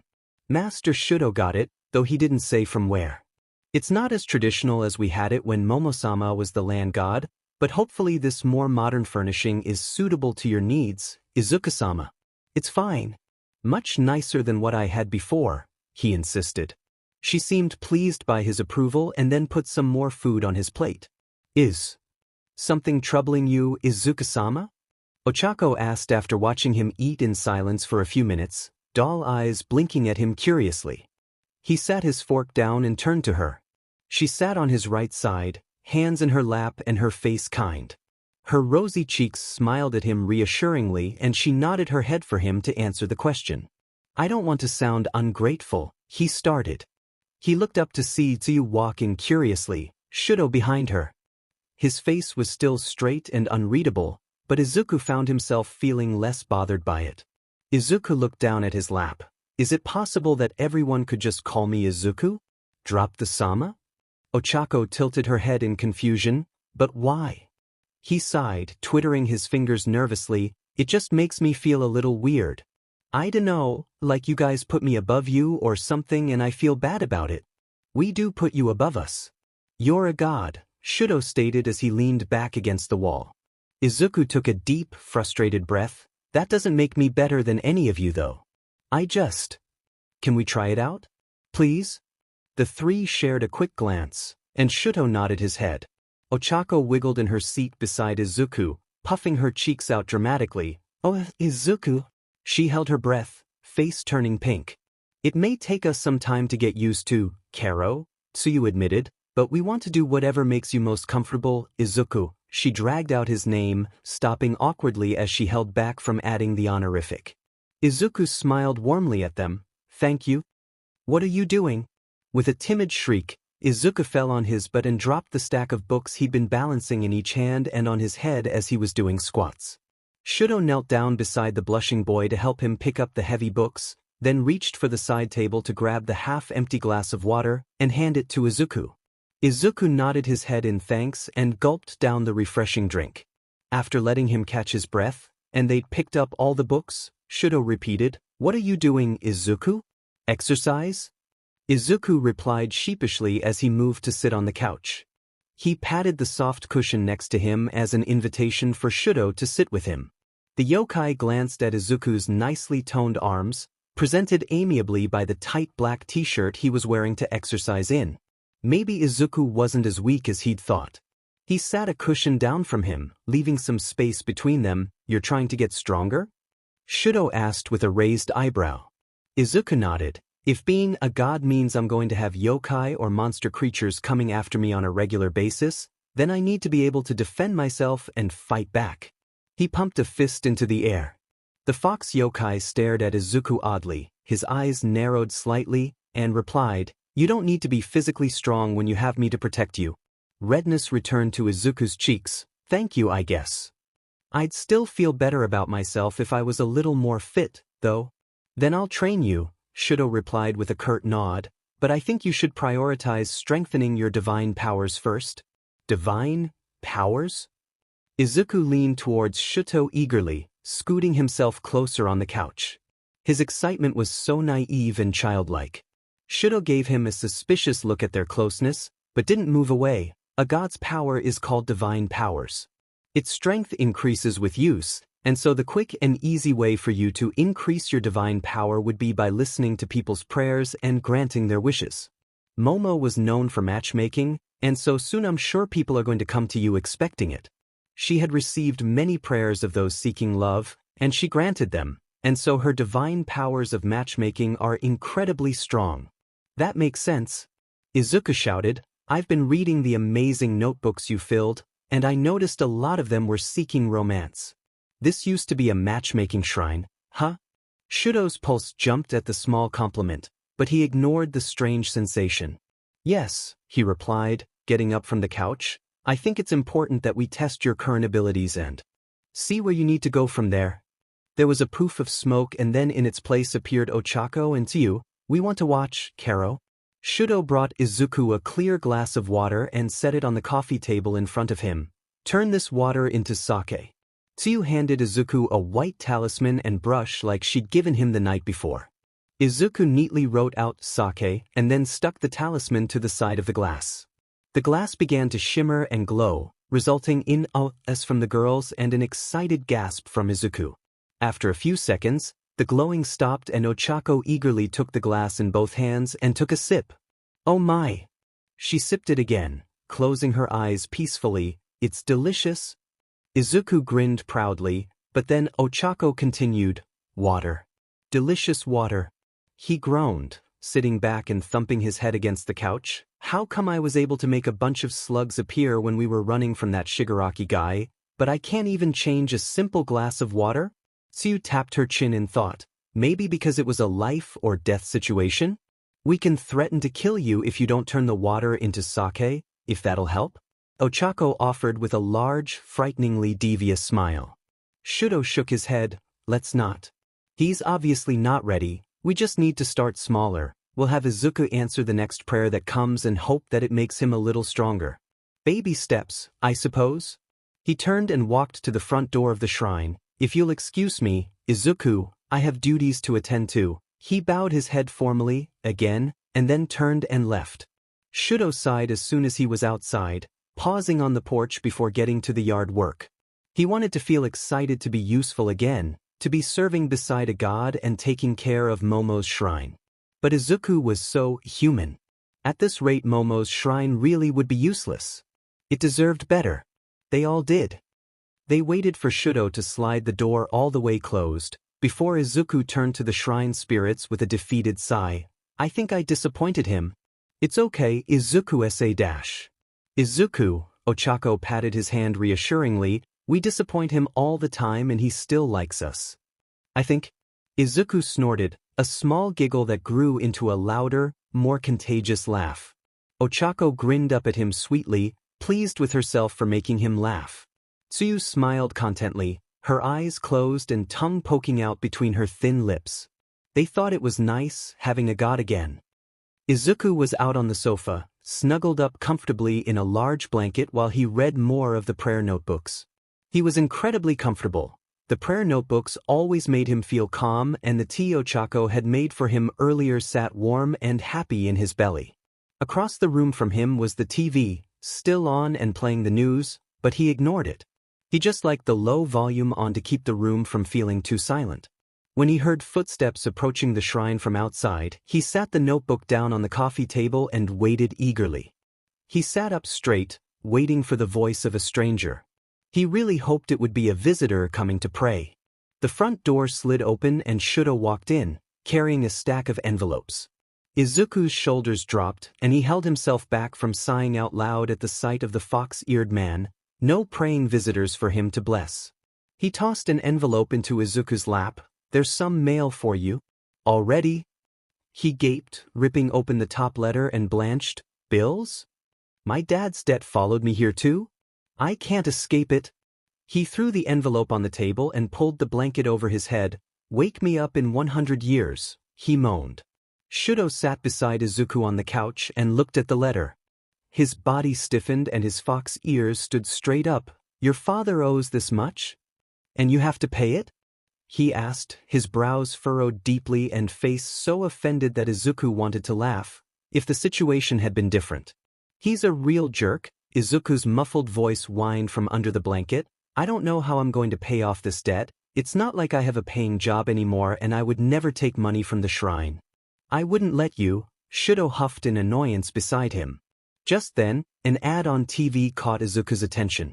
An exhausted-looking older man stared at the camera, his face irritated and tired. He had heavy, dark bags under his eyes and long black wavy hair. It looked like he'd forgotten to shave that morning. Behind him was an office of some sort, but it looked oddly fake and Izuku suspected it was just a green screen. Hiring on the spot, 2 p.m. today. Janitorial positions open. No experience required. Part-time. Hoshi Stadium. Yes, the stadium Kyukajiru performs. $10 an hour. His voice sounded exhausted and rough, like the poor man desperately needed 10 shots of espresso. The channel went back to the news, showing a thin woman with way too much makeup talk about the weather. A clock on the wall showed that it was an hour till 2. Izuku turned to Shuto in excitement, the blanket wrapped around his head like a cloak. I gotta go. I'll get the job and then be able to pay some of these bills. I don't have to worry about rent costs anymore, and so I bet I could totally take care of it all in no time. Shudo leaned back, his opposite arm sat over the armrest and he dropped his face into his palm lazily. I really don't think that's a good idea. Izuku poked his head out from the blankets, allowing them to drape around his shoulders. His hair was even more messy and curly than its usual craziness. He glared at Shudo, bottom lip stuck out in a pout, ready to object. Shudo brought his hand up, silencing Izuku before he could speak, and pushed the green-haired boy's bangs back, lightly scratching his scalp in the process. It was pleasant, but Izuku could only freeze in shock at the unexpected touch. Soft, he whispered to himself, his mouth in a slight frown as he felt Izuku's hair between his pale fingers and against his cold palm. He combed through the dark green strands, seemingly fascinated with the soft texture and thickness. Wah! What are you doing? Izuku blushed, looking up at Shudo's face. He enjoyed the feeling of his hand in his hair, but couldn't understand why Shudo was touching him in the first place. Nothing. Listen, it's not safe for you to be out working. Shudo lifted his hand away and flicked Izuku's forehead hard, causing him to flinch back in pain. The mark of the land god is bestowed upon a young man like you. Bright and clear on your forehead. It's like you're just asking to be eaten by wandering yokai. Izuku rubbed his stinging forehead. Why don't you come with me then? Since I don't really know how to defend myself against yokai just yet? No, Shudo said, looking away from Izuku quickly and glared at nothing in particular. I need to stay here and tend to your shrine, now that I'm officially your familiar. But if you really have to go, I have an option for you. He got up from the couch and left the room, but returned shortly with something in hand. You can hide the godly mark with this. Your hair does a little, but this will be more effective. As long as you're wearing it, no one will be able to tell you're a god. Momo used to use this to pull her hair back when washing her face, Shudo explained as he forced something over Izuku's head, but I think it'll work just fine like this, too. When Izuku waved goodbye, a bright red sweatband around his forehead and a shining smile on his face, Shudo stood in the doorway in a state of panic. His heart was racing and his chest hurt, and something about the shrine felt significantly colder without Izuku in it. Despite his internal struggle, to a stranger he may have looked only mildly disgusted. Tsu and Ochako appeared behind him, Tsu petting his bicolored tail affectionately. They knew him well, and by the small grimace on his face they could tell he was troubled. It's okay, Master Shudo, she croaked. He'll come back. Izuku-sama is not Momo-sama. Shoyuda Aizawa was an intimidating man. Izuku had thought that at this point, especially after being chased down by a murderous monster, his everyday human world wouldn't seem so scary anymore. But as he sat here being stared down by the intense black eyes of Mr. Aizawa, a part of him almost wished that he was being chased by hungry yokai instead. They sat in a small office, its cramped space stuffy and smelled a little like cats. To Izuku's right, there was a coat rack with a yellow Snuggie hung up on it. Izuku tried not to stare, almost tempted to ask about it if not for the older man's menacing presence. Behind him, on the wall, was a gold-framed photograph of a younger and cleaner-looking Aizawa with a blonde man beside him, arms around each other. Izuku guessed it was a wedding photo. Another thing he almost wished he could ask about. The older man cleared his throat and leaned back into his chair. You're hired? What? Izuku gaped at him. But you didn't interview me? You don't even know my name. Well, what's your name, kid? Aizawa asked, his tone lacking any interest. Izuku told him and the man nodded his head, then pulled open a drawer of his desk. He took out a gray polo shirt and handed it to Izuku. Izuku, you're hired. This is the only mandatory part of your uniform. You can wear any pants or shoes you'd like, but I'm going to demand you take off that ridiculous headband, he said, nodding at the accessory on Izuku's head. Now get out of my office. You can meet your coworkers on the 3rd floor. They've supposedly already started working, but they can catch you up to speed quickly, I'm sure. Izuku stood up quickly and bowed his head low. Thank you so much, sir. I promise to work hard. Aizawa reached for the Snuggie and pulled it off the rack, nodding his head. Yes, sure. With one last thank you, Izuku left and headed for the elevator. After pressing the button for the 3rd floor, he pulled the gray polo over his head, wearing it over the white t-shirt he already had on. He reached up to remove the headband, but hesitated. Shudo seemed pretty adamant that he wear it too. Protect himself. Should be fine here, anyways, Izuku muttered to himself as he stuffed the red accessory into his pocket. I'll put it back on when I head home later. As he entered the elevator, he noticed his hands were beginning to clam up. A new job, with new people, was always a bit nerve-wracking, and the realization of such made Izuku's stomach feel a little sick. But he didn't have time to fret, because as soon as the elevator doors opened, a tanned hand grabbed him and practically dragged him out. Hey, a very pink woman greeted loudly, wrapping her arms around his to lead him to a table and some couches. Another newbie. Come sit with us and introduce yourself. The 5 others all turned to look at him and Izuku quickly waved, his mouth a wobbly grin. Hello. I'm Izuku. It's nice to meet you. He bowed as soon as the woman let go of him to jump onto an empty couch. "Nice to meet you, Izuku. My name is Mina," she said, her smile still bright and welcoming. Her skin was beautifully sun-kissed, her makeup colorful but skillfully applied. She wore neon-colored bracelets up her arms, and dangling from her ears were purple hoop earrings that matched her shiny sneakers. Her hair, though cut and styled similarly to Izuku's, was a bright pink and adorned with pastel hairpins. On the couch next to her, a boy with very straight teeth and flat black hair that framed his head waved back at Izuku. "I'm Hanta." The others went around the room introducing themselves as well. Next to Hanta was a blonde boy named Denki. He had a black streak in his hair that resembled a lightning bolt and wore very tight black jeans that flattered his long legs nicely. On the other couch across from them was a pretty, athletic-looking girl named Itsuka that had long orange hair she wore in a side ponytail.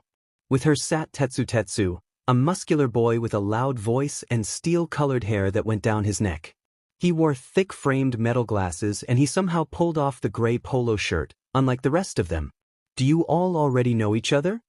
Izuku asked as he sat down on the floor at the end of the table. "Sort of," the blonde boy replied. "Hanta and I are childhood friends and we've known Mina for a few years."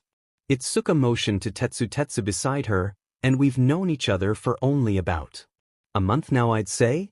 We were hired together." They both took turns explaining the job duties to Izuku and the other three who were also new hires. Izuku was relieved to hear that the job would be pretty simple, albeit a little boring, and after talking as a group about the tasks that needed to be completed for the day, they split ways and went to work. Izuku had only been working for a little over an hour when he felt someone tap on his shoulder. He finished tying up the garbage bag he was changing out, then turned to see Denki, Hanta, and Mina waiting for him, mischievous grins on their faces. "Dude," Denki took the bag from Izuku and used his free arm to grab Izuku. "Come with us. We just found something awesome."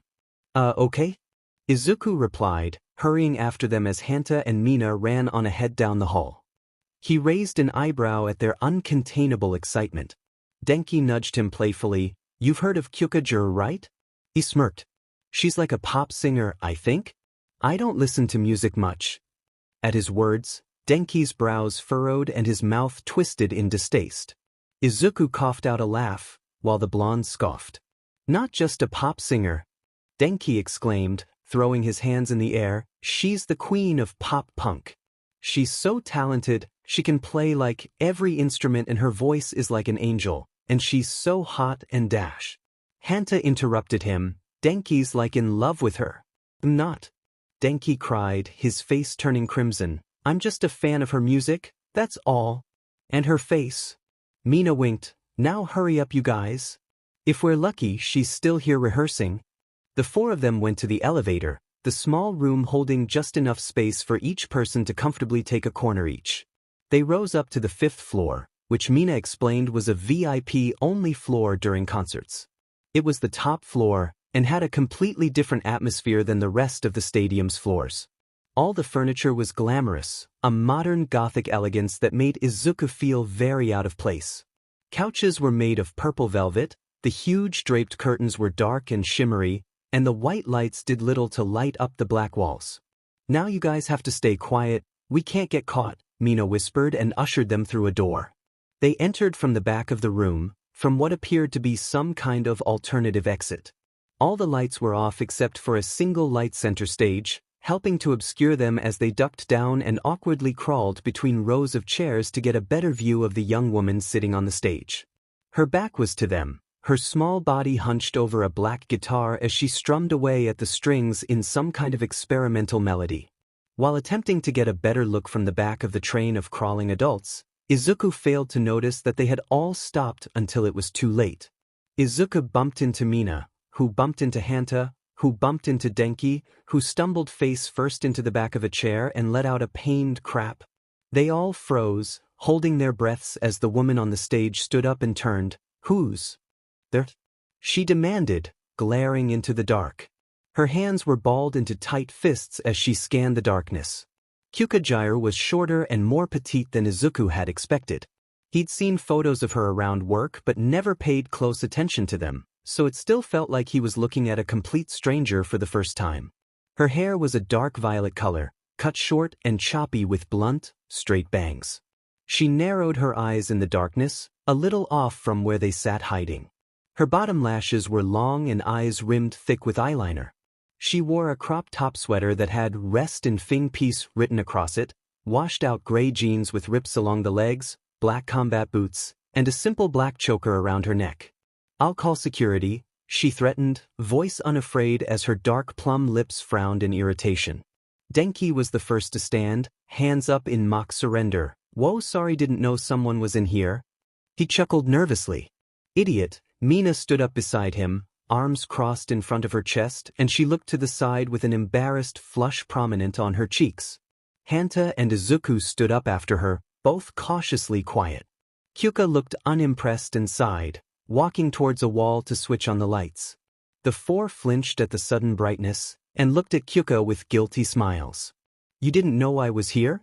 she asked incredulously as she marched over towards them. Denki sheepishly grinned. "Nope. We were just coming up to clean. You know, doing our jobs and whatnot." She stopped in front of him, her chest almost touching him and her suspicious, glaring eyes level with his collarbone. "So you weren't sneaking in here unauthorized to spy on me while I practiced?" He was bright red at this point, eyes wide and looking up and away from her. "And no?" Mina smacked him on the shoulder. "Oh, shut up, you idiot." She turned to Kyuka, bouncing on her toes. "Okay, we are so sorry to come in like this, but we are huge fans and just really wanted to see you. But we'll be leaving now," Hanta said uncomfortably as he turned towards Izuku and started pushing him towards the exit. "Sorry to intrude." Kyuka's eyes landed on Izuku and she stiffened. Her eyes narrowed at him, and an ominous chill ran down his spine. Something in her face showed recognition, but anger. The strange moment was fleeting, as she blinked and then looked back to Denki with a soft smile. "I guess you guys are fine. I love meeting fans." Mina cheered, and then she, Hanta, and Denki began to chat with the musician. Denki continued to make a fool of himself, twisting his words and stuttering nervously as he tried to hold the conversation. Izuku listened from the back, feeling a little anxious from the way Kyuka had first looked at him. Kyuka patted Denki's shoulder casually, ignoring his loud intake of breath as he gasped, starstruck, "While I'd love to continue chatting, I have some errands I need to attend to. If you guys are willing, I can bring you some autographed merch I have around 6. Will you still be here by then? That's when our shift ends." Hanta smiled, and Mina squealed happily. "You'd give us merch? For free?" Kyuka turned to walk towards the stage, unplugging the amp and gathering up her equipment. "Totally. I'm not losing any money from a few stuff I have laying around, and I love to treat my fans. You guys are the best." Hanta pulled his friends towards the exit again, Izuku ahead of them and waiting at the door with a polite but nervous smile. The black-haired boy called out, "We'll see you at 6 then. Thanks for being so nice to us creeps." "I'm not a creep," Denki protested, and Kyuka snickered behind her hand. They quickly closed the door behind them and Mina and Denki exploded into chatter. "She was so cool," Mina sobbed, clutching Denki and Hanta's shoulders on each side of her and jumping up and down. "God damn it, I bet she does think I'm a creep," Denki whined as they headed back towards the elevator. Izuku chuckled at their excitement, but still felt anxious. The menacing feeling he'd gotten when Kyuka stared at him wouldn't leave his stomach, and it was making him queasy. He looked at the clock on the wall and saw that they had just over an hour and a half until their shifts ended. Just a little longer, he thought, then I can go back to the shrine.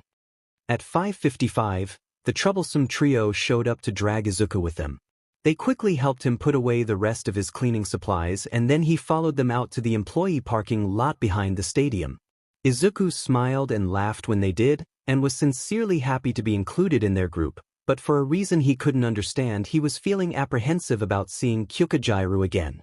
The four of them stood by the exit, enjoying the cool weather while they waited for the celebrity.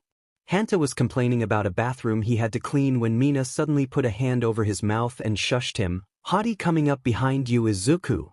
Everybody stay cool." "Hey, what's up? Do you need something?" Denki casually asked the stranger behind Izuku. Mina leaned into Hanta's ear and whispered loudly, He's dressed so fancy too.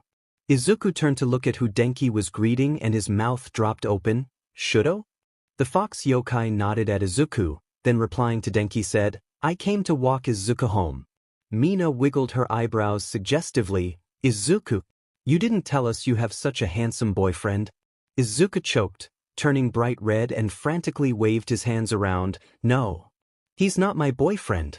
Shudo just. He lives with me. We live together. Denki and Hanta snickered at him and Mina just nodded her head sarcastically. Oh, I see, rooms, I see. Hey then. She started up a conversation with Shudo, asking him if his hair was natural. Was he wearing 2 different colored contacts? Izuku wasn't listening closely, instead continuing to stare at Shudo in shock.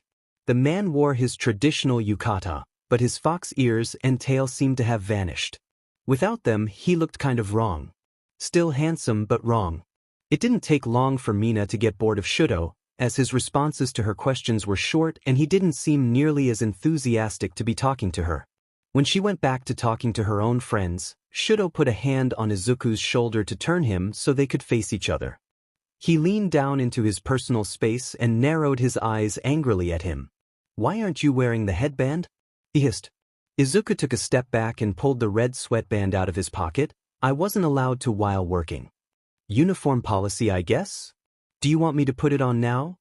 Shudo made a tisking noise, straightening up and turning away from Izuku. It's fine. I'm here now anyways. Why did you come? Izuku smiled at him. He was excited to have someone to walk home with, even if the yokai seemed a little grumpy. The yokai looked away, frown deepening. Just had a bad feeling and wanted to make sure you were safe, as you're familiar, he added rushed. Thanks, Izuku said softly, looking down at his red sneakers. I've had a weird feeling too, oddly enough, but I'll tell you about it later. Just then, the back door opened and Kyuka came out with a black messenger bag hung over her shoulder. She scanned their faces, and then froze when she saw Shudo standing behind Izuku. Her grip on the bag tightened and she narrowed her eyes at him. She stood over by Mina and opened her bag, giving Shudo another wary glance. I didn't know you'd bring someone else, so I only brought 4 things with me. Sorry. Izuku doubted she was actually sorry based off her cold tone, but he tried to give her a reassuring smile. Oh, it's fine. Shudo doesn't care anyways, right? He looked at Shudo behind him and saw that the yokai had stepped even closer to Izuku, so much so that he was almost touching him. The yokai stood over Izuku almost protectively, his face carefully blank as he stared back at Kyuka. It's fine. Kyuka handed Mina some kind of purple material of clothing. It was folded up and wrapped in thin plastic packaging. On the top, tucked inside, was a thick paper board with golden edging that had Kyuka's signature written on it. Mina squealed and thanked her excitedly as Kyuka pulled out the same thing for Hanta and Denki, their items black. She then pulled out another black one for Izuku and held it out expectantly for him to take from her. He glanced up at Shudo, who was still watching Kyuka distrustfully. Izuku swallowed, and then stepped closer to Kyuka and politely thanked her for the free merch. She nodded, then told them she had to go but would be happy to see them again another time. As she walked away, she gave one last wave towards Denki and the others, and then frowned at Izuku. Her eyes flickered to Shudo once more, before she quickly hurried back inside. Denki was already opening up the plastic, revealing a black t-shirt with Kyuka's name on it and an illustration of a pair of headphones. Awesome. These aren't even available online yet. Hanta was given the same shirt, and Izuku assumed he was too but just held on to the package under his arm. Mina opened hers to reveal a purple mini dress, the front with the same headphone illustration and stripes down the skirt. She held it in front of her body and danced around happily. Oh my god, this is going to fit perfectly. This is like the cutest thing I've ever seen in my life. I can't believe she just gave us these. She shrieked. Denki gave a love-struck sigh. Kyuka's so cool. Shudo was looking away from them towards the road, obviously ready to leave, so Izuku quickly said goodbye to his new friends and promised to see them again tomorrow. Shift is 1 to 6. Hanta reminded him with a thumbs up and signature toothy smile. Thanks. See you guys later. Izuku waved as he and Shudo headed down the road together. They started their walk without talking to each other, though Izuku was subconsciously muttering to himself the entire time. Shudo listened in silence, not quite understanding what Izuku was talking about. He tried to listen but only caught bits and pieces. "You mentioned you had an odd feeling earlier?" Shudo asked Izuku, interrupting his mumbling. The green-haired boy looked up at him in surprise, as if he'd forgotten Shudo was there. Yeah, I did. It's probably nothing. But I just got this weird vibe from Kyukajiru." "Weird how?" Shudo asked patiently. The name Kyukajiru was faintly familiar in his head, but he couldn't recall why. "She was super friendly with the others, but when she'd look at me I felt like, I don't know, like she despised me? But that makes no sense. I'm pretty sure I didn't do anything to her." Denki was making a complete fool of himself in front of her, but she seemed fine with it, yet I swear she had a problem with me? Izuku rambled on as Shuto nodded his head to show he was listening. "That's weird, right? 'Cause there's no reason for her to dislike me. I think? Is there something about me that could make a stranger hate me right away?" Izuku looked up at Shuto in concern. His eyes were wide and almost watery, his cheeks a little pink underneath the freckles that scattered across his face. For a moment, Shudo could only stare. He wondered to himself how many freckles there were on the smaller boy's face, how they also went down his neck and under the ugly polo shirt he was wearing. Did he have freckles on his whole body? When Izuku turned his head away to focus on where he was walking, Shudo noticed the way his dark green hair bounced as he moved. He suddenly had the impulse to touch it again as he remembered how soft it had felt that morning. "Shudo?" Izuku frowned, looking back at him again. Shudo quickly looked away, his heart racing uncomfortably fast. "You didn't answer my question." Izuku sighed, "though I guess that's answer in itself. I guess you haven't really liked me since we met either." The fox yokai stopped walking. Izuku thought he disliked him? "She probably doesn't hate you." "I know I don't dislike you." Izuku halted, a few steps ahead on the sidewalk. "You don't?" He tilted his head curiously, his expression unsure. Shudo's face softened. He knew he hadn't been super welcoming to Izuku since he'd shown up at the shrine. He didn't smile, but he tried allowing his face to look more honest, tender even. "I don't. The more I'm around you, the less concerned I am for the well-being of the shrine." "I see that you're trying. I'm so glad." Izuku's whole face lit up as he grinned in relief, then turned to keep walking. Shudo followed after, confused by the warmth he felt on his own face. He brought a cold hand up to his cheeks to cool himself down. "I think it's best you avoid her though," Shudo said a few minutes later once he felt relatively normal again. "You think so?" Izuku questioned, though he nodded his head in agreement. "Yeah, I'll try. Though it might be hard when the others are such big fans of hers." "Do you think she's dangerous?" Shudo asked. The freckled boy giggled nervously. "What? No. Honestly, I'm probably just being a little paranoid anyways." "Why? Do you think she is?" "I wouldn't know," Shudo answered honestly, "but I don't trust her. I'll come with you to work tomorrow to be sure that you're safe spending so much time there." Izuku spun his whole body to face Shudo, his face shining gleefully. "Really? But, yeah. It'll be fun to have you there. You can even keep pretending to be human." He laughed to himself, mouth open wide and joyful. Shudo grimaced, looking away quickly and feeling a little blinded by the sight. There was something about Izuku that made his body freak out. He considered it to be a god thing, since he was Izuku's familiar, but he never had a reaction like this to Momo despite how godly and ethereal she actually was. Their conversation the rest of the walk home was more quiet, as Shudo mostly nodded and listened to Izuku talk about his first day at work. The next day, Shudo sat alone in the lounge area of the third floor while Izuku worked. He wore casual clothing instead of his traditional clothes, as per Izuku's suggestion, to not stand out as much. Of course it didn't make much of a difference, because of his unique hair coloring.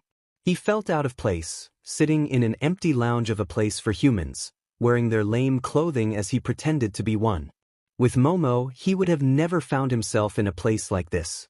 Things were different now, he tried to remind himself. "The god I serve is working as a janitor," he muttered to himself. "This is humiliating." He laid back against the sofa, staring at the ceiling in boredom.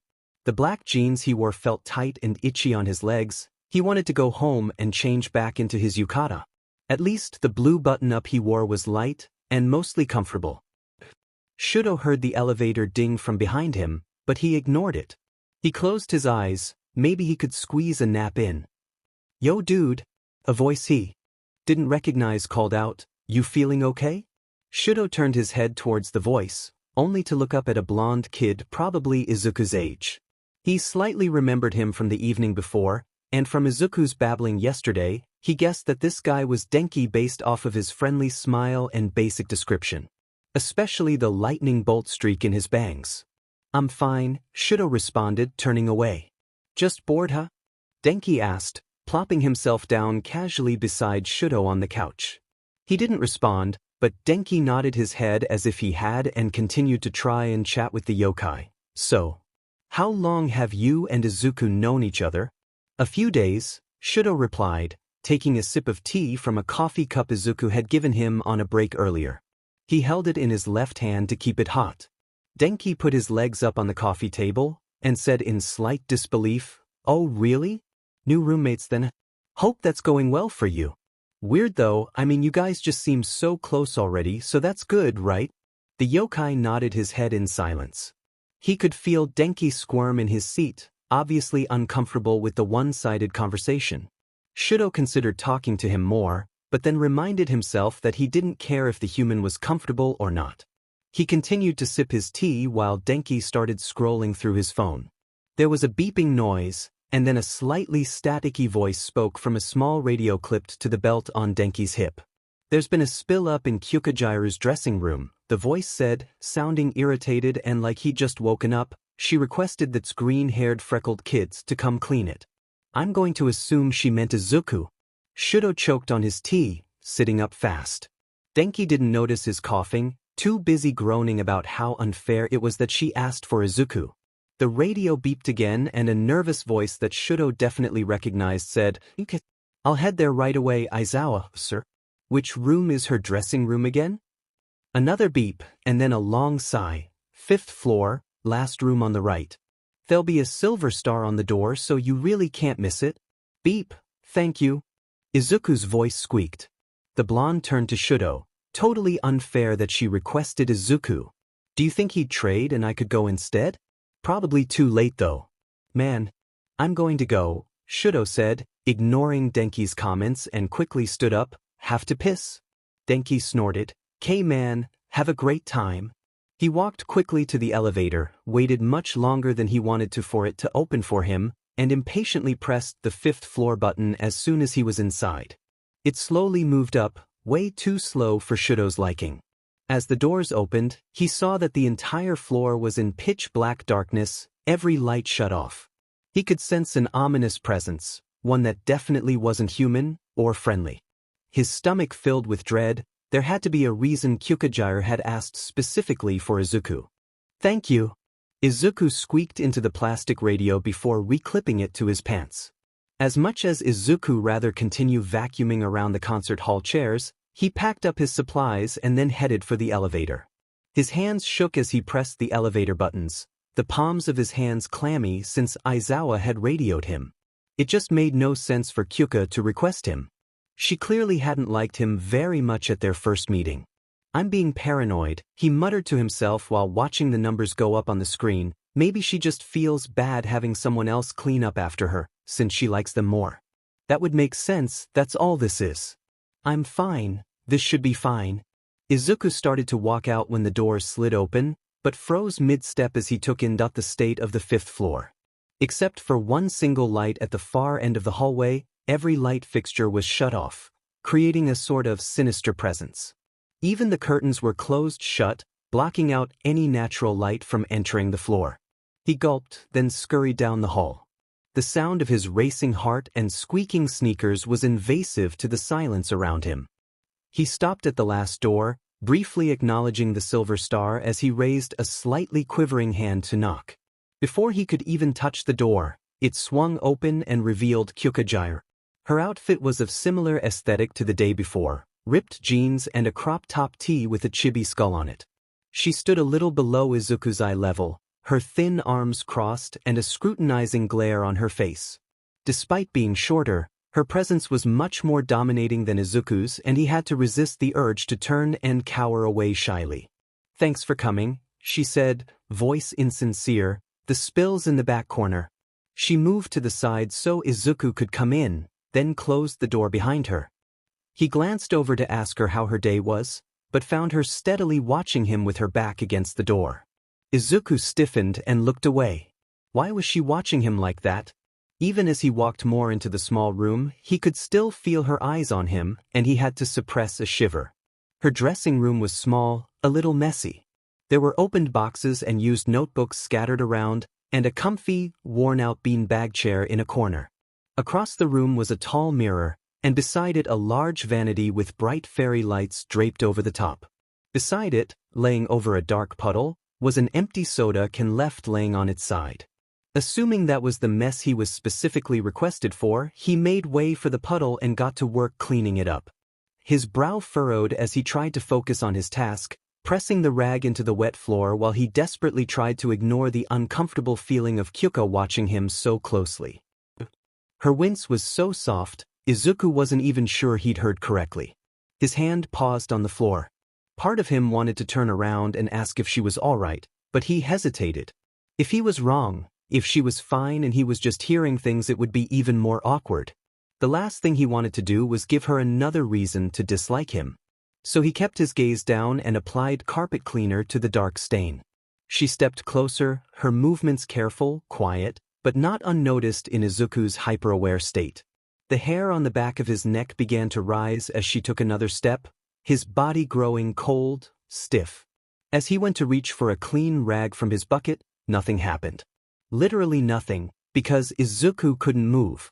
He was stuck, sitting on his knees with one hand around the bottle of cleaner and the other on his knee.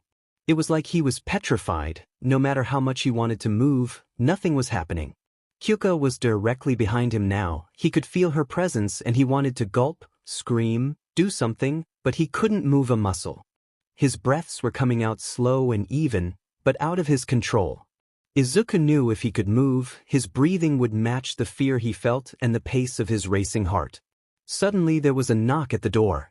He thought he heard Kyuka swear under her breath, definitely from right behind him.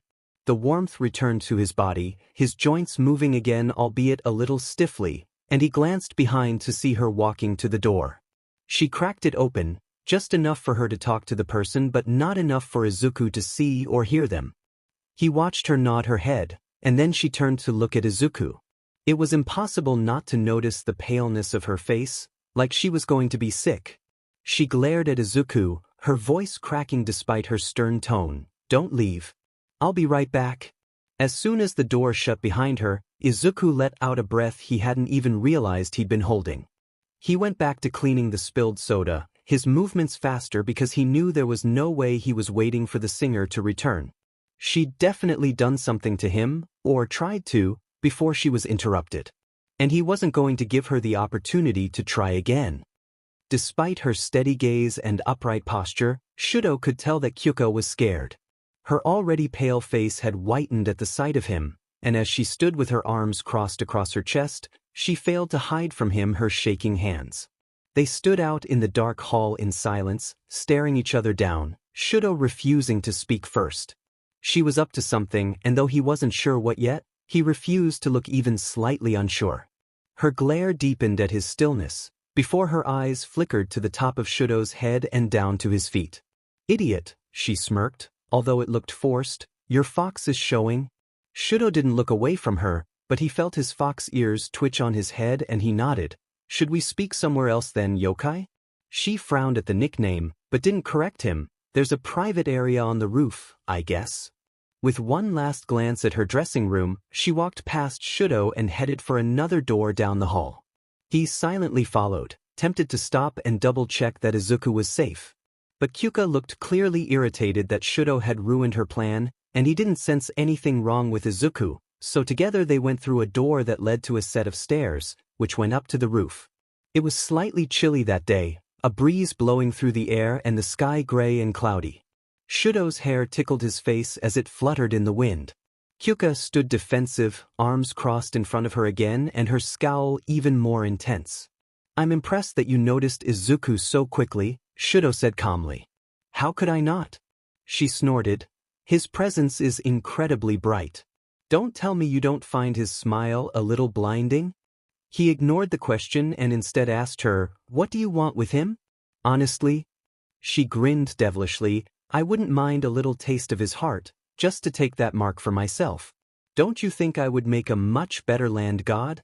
With those words, she extended her arms wide to the side, allowing huge, elegant feathery wings to open up and out of her back.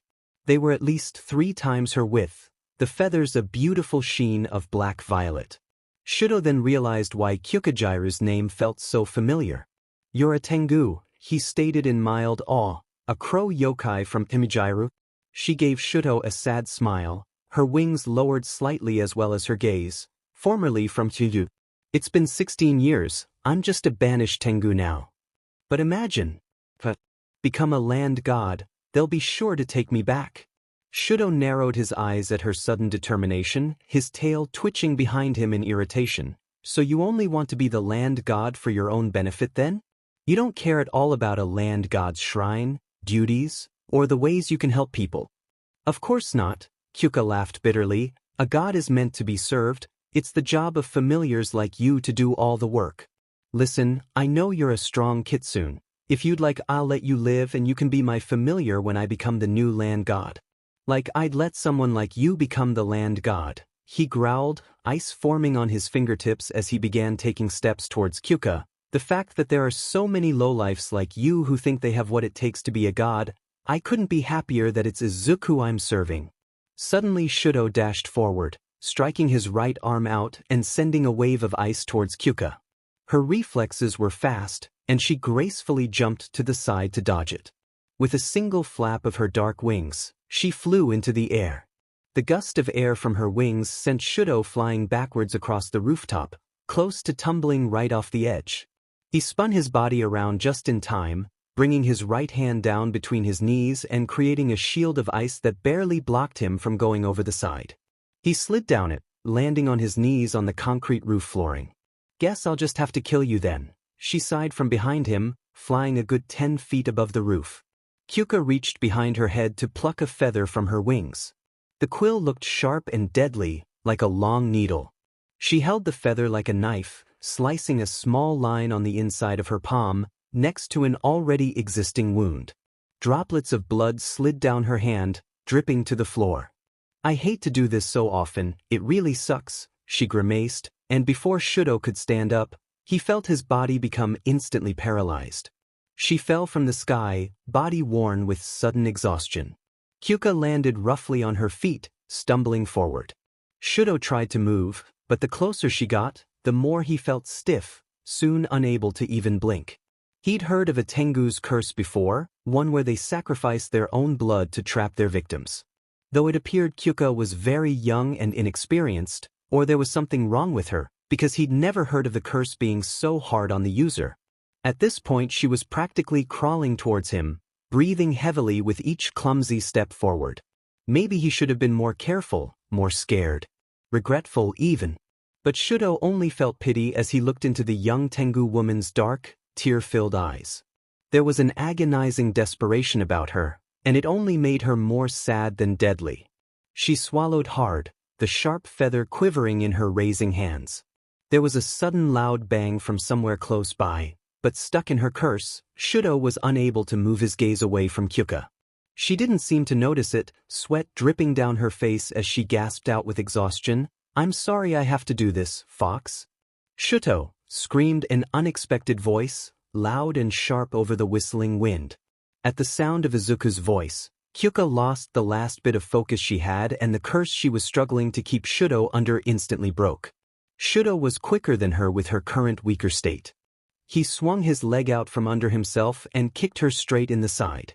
She slammed into the ground, the feather needle dropping from her hand and slid towards Shudo. The Tengu tried to get up, but collapsed to the ground in a coughing fit, blood dripping from her mouth. Her wings dropped around her body defensively as she shivered in pained gasps. Shudo picked up the long needle and then grabbed Kyuka by the hair from behind her. She yelped, her eyes shut tight as makeup-stained tears streamed down her cheeks. Shudo brought the needle to her throat. "Just kill me," she begged tearfully. "I have nothing to live for now. They're never going to take me back." Just as he was about to slice the blade-like tip across her skin, he heard Izuku gasp in horror. Shudo froze, looking up to see a panting Izuku standing in front of them. His hair was even more messy in the wind, his large green eyes wide with fear as he looked down at Kyuka's defenseless state. "Look away, Izuku," Shudo said sharply. "You don't need to see this." "No," Izuku yelled, making Shudo flinch. "You can't hurt her. Let her go now." He felt warmth burst through him as his hands glowed a bright white, instantly letting go of the Tengu. They came up to his ears, raised in a surrendering position as he took a step back. When she fell over, her body collapsing on itself, Izuku rushed forward to support her. The glowing stopped, the strong sensation seeping away as Shudo's hands lowered back down. He bit his lip, frustrated at his loss of control and slightly ashamed by how upset Izuku appeared. "What was that?" Izuku asked Shudo in bewilderment, nodding towards his hands. Shudo looked to the floor and admitted something he hadn't wanted Izuku to know about yet. "I must obey you as your familiar. You gave a firm command and I simply obeyed. It's a part of the contract between a god and familiar." "Okay," he sighed, dragging out the "oh, that's weird." "Okay." He turned back to Kyuka and helped her sit up. "Are you all right?" He asked her gently, rubbing her back comfortingly underneath the wings as she coughed into her elbow. She looked up at him, a guilty and sorrowful frown on her face. "Why did you save me?" she whispered. "I'm a Tengu, a crow yokai. I was going to kill you and your familiar." Izuku laughed nervously. "Look, as long as you don't plan on it anymore, then it's okay." "No, it's not." Shudo rolled his eyes, not even surprised by Izuku's naive nature. "If I hadn't come by, she would have killed you, Izuku." He sent Shudo an angry glare, making him shut his mouth. "I get that, okay? But she didn't. And I don't think she's really evil. Not like that monster before." He gave Kyuka a warm smile, putting a hand on her small shoulder. "I heard what you said earlier. Trust me, you have a lot to live for. I know some people who really admire you and care about you, and if you died they'd be really heartbroken." "Why?" she questioned, looking away from Izuku with a pout. "They don't even really know me. They still care. They're good like that, I can tell. Give them a chance, and I bet they'll help you understand that you have so much to live for. Plus you're really talented." He winked at her. "You're an awesome pop star." "I'm punk." Kyuka laughed lightly, a blush on her face as she pushed Izuku away. "Whatever, fine, I get it. You don't need to be so cheesy, okay, land god?" He helped her stand, his bright, sweet smile still on his face. His teeth were nice and straight, his freckled cheeks rosy and warm compared to the cold gray sky around him. With the sun in his eyes, he was squinting so much his eyes were practically closed, making his lashes look even longer as they lay over his cheeks. "Just call me Izuku." Kyuka looked up to Shudo, her face much less hostile than it had been earlier.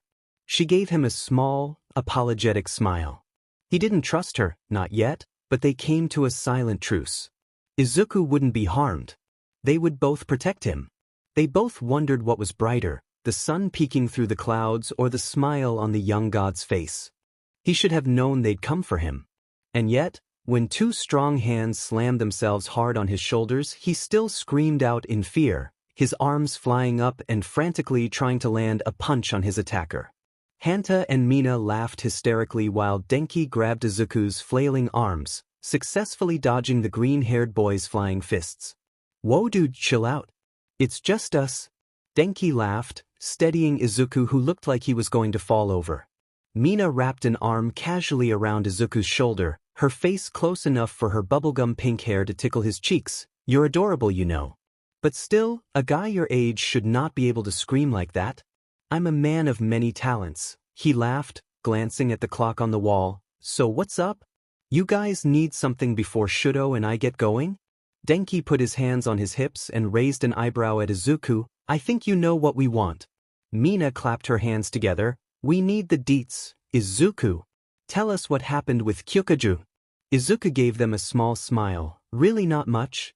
He lied. I just cleaned up some soda she spilt and that was pretty much it. She wasn't even there for most of it.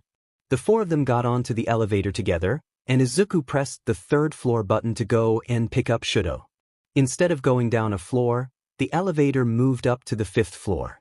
Mina and Denki's eyes widened, and Hanta grinned excitedly. You don't think she started to say, when the doors opened and Kyuka herself walked into the elevator with them. At this point the elevator was feeling rather cramped. Izuku pushed himself into a corner while the other three tried to give Kyuka some space. She had her arms crossed over her body, and looked to the floor with a shy pout. Her cheeks were flushed pink, and her overall appearance looked much better than when Izuku had seen her a few hours before back on the rooftop. Like Kyuka, Denki was also blushing. He stood the closest to her, and he looked like he was struggling to figure out what to say. Mina jumped in to save him. Kyuka, how are you today? She asked sweetly, pulling Denki back and taking his spot beside her as the elevator began to move down. I'm good, she smiled back, before looking to the floor and then asking, is there a chance you guys are free tomorrow? We have the day off. Siro replied, elbowing Denki in the side. How come? The blonde asked Kyuka, not even trying to hold back his obvious excitement.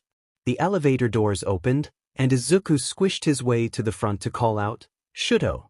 It's time to go. Shudo turned his head to peer over the couch, fox ears hidden again, and he nodded silently. He made his way over to the elevator while Izuku held his hand over the side to keep the doors from closing. Izuku looked back at the group behind him, realizing there was a slight problem. Oh geez, Izuku winced. Sorry everyone, we're going to need to squish more. It ended up with Kyuka sandwiched between Mina and Denki, while Hanta was stuffed behind the blonde. Shudo stood in front of Mina, while Izuku was pressed between him and the elevator wall. He quickly pushed the button for the 1st floor and held his breath, trying to ignore how pleasantly cool Shudo's right side felt. On the contrary, Mina was holding back from snuggling up to Shudo as she could feel a cozy warmth coming from his left. Kyuka looked up at Mina, her smile shy and mousy. I was thinking it'd be fun for all of us to hang out tomorrow. Get barbecue or something? Yes.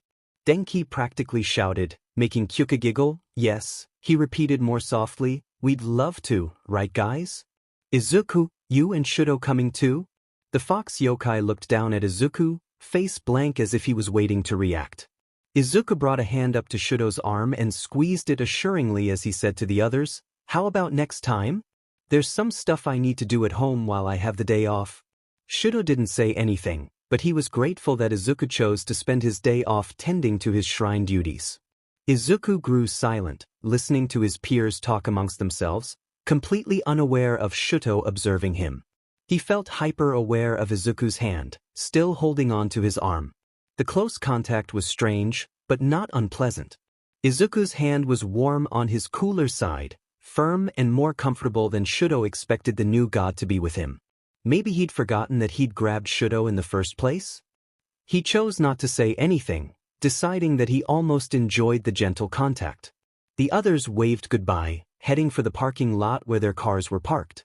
Shudo moves to follow them in that direction, but Izuku stopped and turned towards another hall. I forgot my jacket, he explained, be right back. Izuku let go of Shudo's arm and hurried for the employee locker room. The yokai stood still, his arm feeling unusually cold without Izuku's touch. He shook it off, irritated that he even cared. When Izuku returned, they headed straight for the employee exit where Shudo had picked him up last time. Izuku swung open the metal door, a gust of wind blowing into the room that made Shudo squint, and Izuku take a step back into him. Crap, he sighed. Shudo hummed in agreement, staring out at the wet cement as rain poured from the skies and droplets bounced from the dark pavement. It didn't look like something they could wait out, especially as the air was only getting colder and the sky darker this late in the day. He wished for the 100th time that day that he was wearing his traditional clothing, just to have more layers protecting him from the rain. We only have one option, Izuku said, a devious smirk on his face. Shudo gulped, frowning as he asked, which is what? Izuku laughed at his defeated face. He grabbed Shudo's arm again and pulled him out from the safety of the doorway, yelling, "Run!" In a matter of seconds, both boys were soaked to the bone. Their clothes clung to their bodies, hair flat and dripping water onto their faces. They raced each other for a good few blocks before Izuku begged Shudo to stop under a bus stop so he could catch his breath. Shudo shook his head, spraying water around like a wet dog, his white and red fox ears popping up. Izuku barely managed to shield his face, a huge grin on his face. "You've got to put those away." Izuku chuckled, pointing at the top of Shudo's head. "No one else is out here anyways," he replied, looking out at the empty roads flooding with water as the skies continued to pour. "It's so unfair," Izuku thought to himself.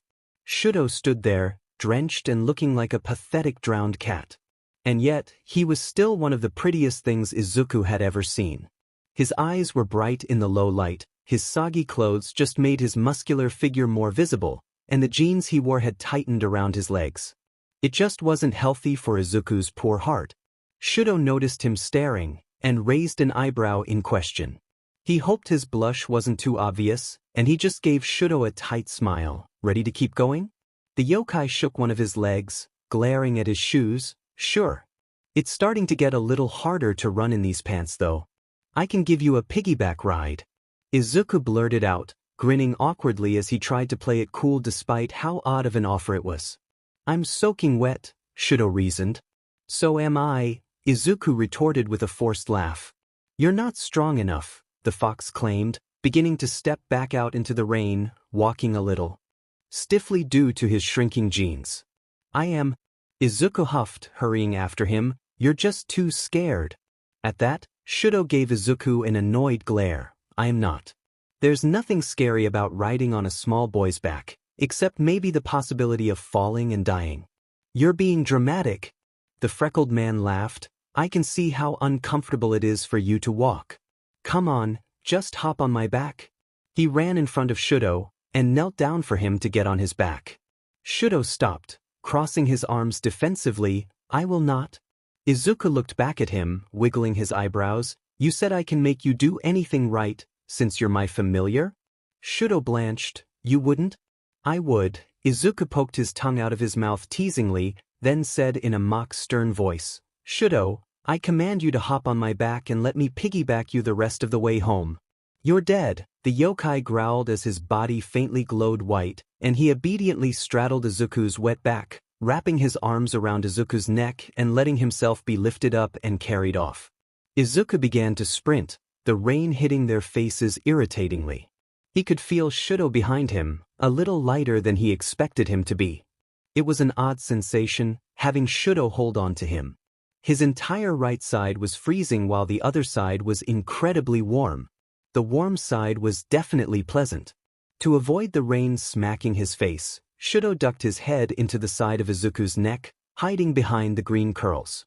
A dark blush spread across Izuku's face, and he was grateful Shudo was behind him and unable to see it.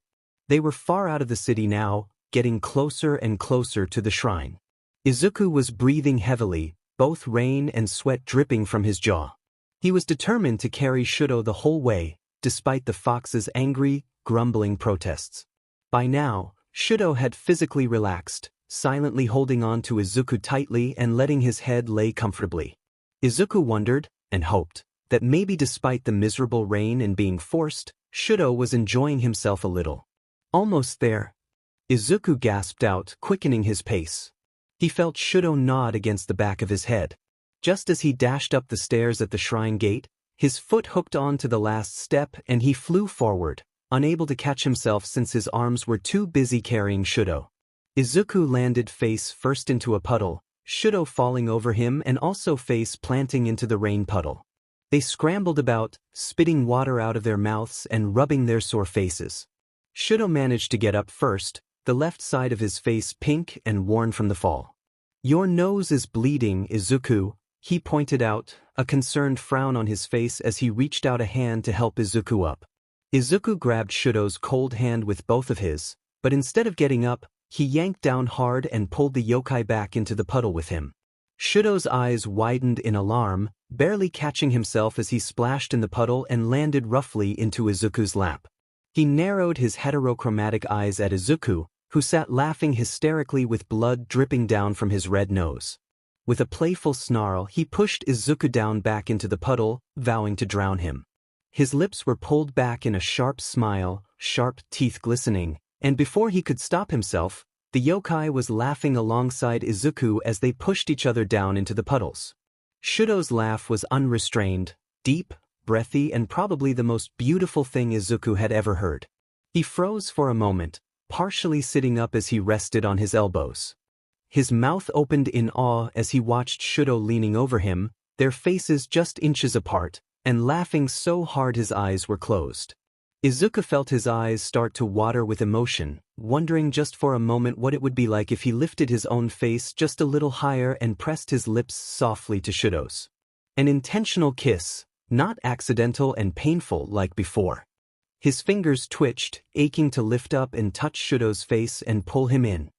But before he could decide to do something so bold and stupid, Shudo straightened himself up, and then as quick as the laugh had come, it was over and his face was sober again. "You're going to get sick if we don't get you inside, Izuku. I'll go ahead and draw you a bath." Shudo stood up, going into the shrine by himself, his red and white tail soaked and dragging in the puddles behind him. Izuku hugged himself, shivering alone as the rain continued to fall over him.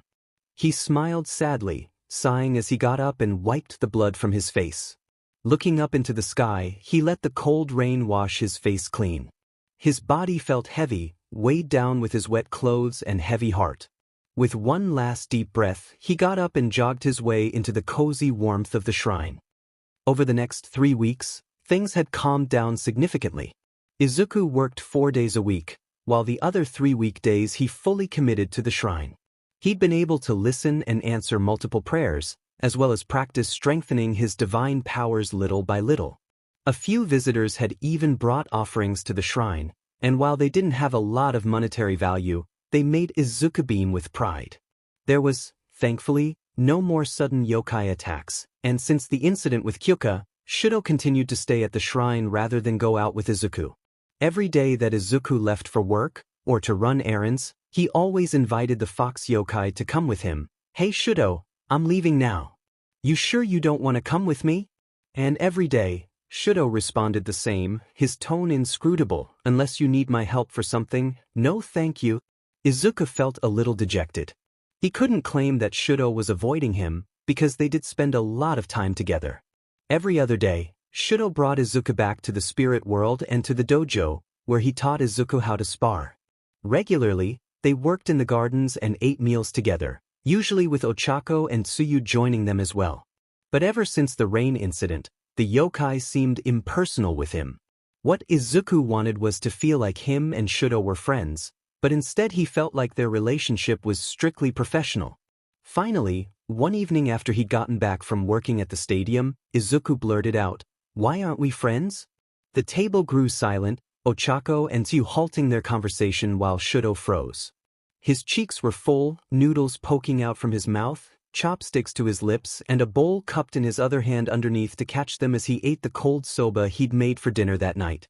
It was something Shudo had made several times, and Izuku wondered if it was a favorite recipe of his. He blinked at Izuku, and then furrowed his brows as he quickly chewed and swallowed his bite. Izuku waited patiently, his hands clenched in nervous fists in his lap as he waited for the yokai's response. Tsuyu pulled Ochako away to the other room.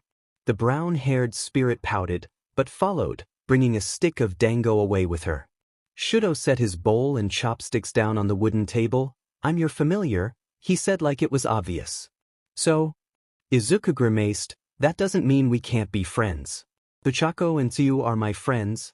"Those two would make friends with a snail if they could," Shudo retorted, then took another mouthful of noodles. He swallowed, and then said to Izuku in a softer tone, looking down at his bowl, "I didn't realize you wanted to be friends."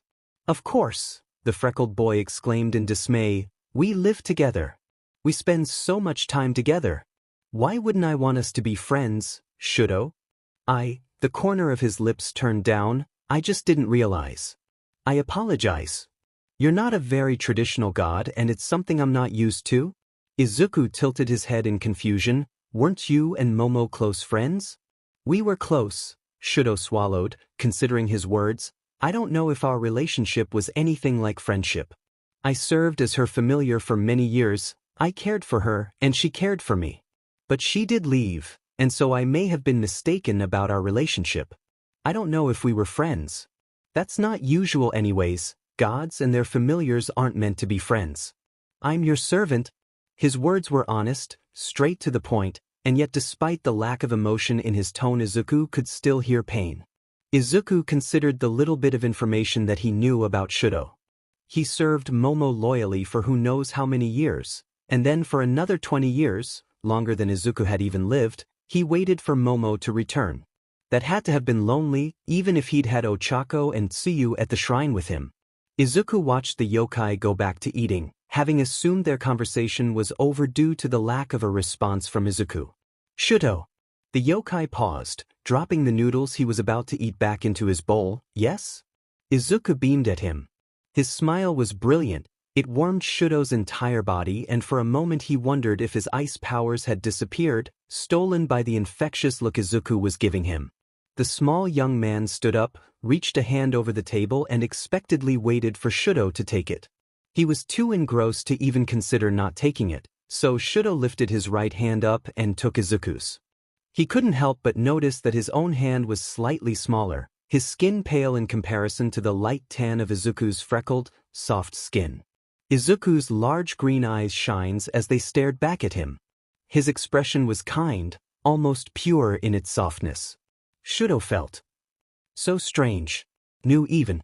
He wasn't sure if anyone had ever looked at him like that before. Shudo, Izuku repeated, squeezing Shudo's hand in his. Let's be friends. All Shudo could do was nod, feeling dumbfounded and uncharacteristically wishful. Izuku on the other hand was thrilled. He saw that spark of hope in the yokai's considerably wide, brown and blue eyes. He wanted nothing more than to see Shudo again, the Shudo that he saw 3 weeks before, the one that laughed, sopping wet in a rainstorm as if there was not a care in the world. Have either of you seen where Shudo went? Izuku asked the shrine spirits the next morning as they ate breakfast together. Ochako munched on strawberries happily, her cheeks puffed out and full like a chipmunk's. She turned to Tsuyu, and with a mouthful of food she asked her froggy friend, I hink he wa you in he bog, Ryu-chan? Yes, out in the back, Tsuyu replied, poking Ochako's cheeks with a single large finger. It's rude to talk with your mouth full in the presence of a god, Karo. The brunette giggled behind her fingers and Izuku smiled pleasantly at the two. Thank you. I'm going to see if he wants to do something fun today. He hurried out to the back gardens, excited and admittedly a little nervous to ask Shudo if they could do something together that wasn't land god related. It often felt like Shudo was only with him because he was performing some kind of duty as his familiar. Right away the young land god noticed the yokai standing by a patch of brightly colored flowers, watering them with a hose. His face was content, mouth in a natural frown, but his posture was comfortable and relaxed. The fox ears on his head twitched at the sound of Izuku's approaching footsteps. Good morning, Izuku, he said, eyes glancing over before quickly looking back at the flowers. The gesture almost appeared shy. Good morning, Izuku automatically responded back. He stood beside the yokai, clasping his hands together nervously and asked, Want to do something today? Since I have the day off? Shudo raised an eyebrow in question. Something? What did you have in mind? There's a list of things that I need to get done today. And don't forget about your own duties, Izuku. I know. I've just about finished though. And I can help you with your errands. Izuku grinned. Then after, we can do something fun. Like watch a movie on the couch or something. But why? He asked slowly, voice laced with suspicion. All Izuku could do was laugh, an embarrassed spread of pink taking over his round cheeks, because it's just something friends do. Oh, Shudo breathed out, his own cheeks darkening faintly. His eyebrows furrowed and his frown deepened. Sure. He muttered, turning away so that Izuku wouldn't be able to see his warming face. Great. Izuku pumped his fists eagerly, and was about to ask Shudo what he could do to help out in the yard, when suddenly the yokai spun towards Izuku, throwing the hose to the side and tackling the surprised man to the ground. There was a small explosion that went off right where Izuku stood just a second before. Shudo was holding Izuku protectively, tight against his chest. His yukata had slipped down just slightly, so Izuku's cheek was pressed against the actual skin of the fox's exposed collarbone. He yelped in reaction to the explosion, gripping the fabric of Shudo's clothes, and then gasped for breath as he lay squished to the floor. Despite the loud boom and flash of light, they felt no heat and weren't injured in any way. Shudo lifted Izuku up, briskly apologizing for jumping on him, and then left him to examine the spot where the explosion went off. Izuku took a deep breath, tried to ignore his racing heart and the way Shudo's body had felt on top of him, and then quickly joined the fox who had bent down to pick up a piece of paper. The edges of it were charred, the paper rough and slightly crinkled. Shudo let out an annoyed sigh. The explosion was just an illusion. It appears there's a message for you, Izuku. He handed the crisp paper over to Izuku. Read in small red ink. The Dragon Prince would low-key like to meet the new land god. Like, tomorrow? So it'd be tight if you prepared and maybe had some food/drinks prepped too. We like spicy. Tito fam. Izuku turned to Shudo, eyes wide in bewilderment. Wait, what? You tell him, Ochako whispered at the foot of Izuku's bed. I really don't want to. I'd much prefer if you did, Karo. Tsuyu riveted back, glancing up at Izuku who was beginning to stir in the nest of large blankets on his bed. Ochako took Tsuyu's large hand in hers and squeezed it tight, a mischievous smile on her face. If we hide from Izuku-sama, then Master Shudo can be the one to tell him. That way we won't have to. Izuku blinked his eyes drowsily, sitting up, and with a yawn he asked, Won't have to tell me what? The girls jumped away from the bed, letting out shrill squeaks of surprise. Froppy hid behind Ochako who grinned nervously, her round cheeks and anxious giggle full of guilt. She rubbed the back of her neck as she tried to stall. Oh, nothing that important, nothing good and so it would be best for Master Shudo to tell you. It's not bad. It's just you won't like it, and dash, so you put a large hand over the shrine spirit's mouth to stop her from talking further. The three of us, Ochako-chan, Master Shudo, and I, have decided something for you that you won't be happy about, Tsuyu blurted out. The freckled boy with a head full of wild, messy green hair sat up and sleepily smacked his lips. And what's that? He squinted his eyes at them cynically. You won't be meeting the Dragon Prince today. Tsuyu frowned, her face looking sincerely regretful. That woke Izuku up. He scrunched his face up in disappointment and stuck out his bottom lip. What? Why not? I already got Hanta to trade shifts with me so I wouldn't have to go into work today. Shudo and him had spent the entire day before deep cleaning and decorating the shrine, as well as went grocery shopping for food. It wasn't the movie hangout Izuku had initially hoped for, but it was still nice to go out with the fox yokai. By the end of the day they were exhausted. Shudo especially was eager to get some sleep. As nervous as he was to meet a prince, Izuku was also really looking forward to the occasion. Ochako floated herself up onto the bed and sat beside Izuku's foot lump. She put her hand on his leg over the blanket and smiled softly at him. Try to trust us on this. The only reason why we don't want you to meet the Dragon Prince is because we worry about your safety. Izuku nodded, but his downward expression was still a little dubious. But I thought his reason for coming here was to meet me? Won't it be kind of bad of me to not show up? Tsuyu hopped up on the bed too, crawling over to curl up beside Izuku. She fit beside him like a small child, looking up at him with her huge eyes unblinking. He will most likely be angry, but Master Shudo can handle that. The prince is known for being a little hot-headed, Karo. We don't want you to be in any kind of a dangerous situation. You've been through enough already. I guess that makes sense, he sighed, suddenly gripping the blankets in tight fists. I'll get stronger. That way you guys won't have to worry about me so much. The girls grinned at him, clapping their hands encouragingly. You can do it, Izuku. Izuku's stomach grumbled loudly. He sat in his bedroom alone, sitting cross-legged in his bed with prayer notebooks around him, one open and resting on his knee. The shrine was filled with a heavy aroma of spices, savory and heavenly, and just painful for Izuku to endure on an empty stomach. Shudo had let him have a taste earlier, to ensure it was of godly quality, as he'd put it. Izuku moaned at the memory. The curry had been amazing and so spicy and everything he wanted in that moment. Good, Shudo had said at Izuku's approval, now go hide in your room until the prince leaves. So now Izuku sat waiting, bored, lonely, and most of all starving. He knew he should have just asked for a bowl before going into his room to hide, but he didn't consider it until it was too late. He contemplated sneaking to the kitchen to get some before the dragon prince arrived. But Shudo's rules had been clear. Don't leave the room and don't make noise. They weren't clear on when exactly the prince was going to show. So that meant Izuku could be stuck hiding in his room, without food, oh god, all day, which the land god really wasn't looking forward to. Izuku went back to reading over the prayer books in his bed.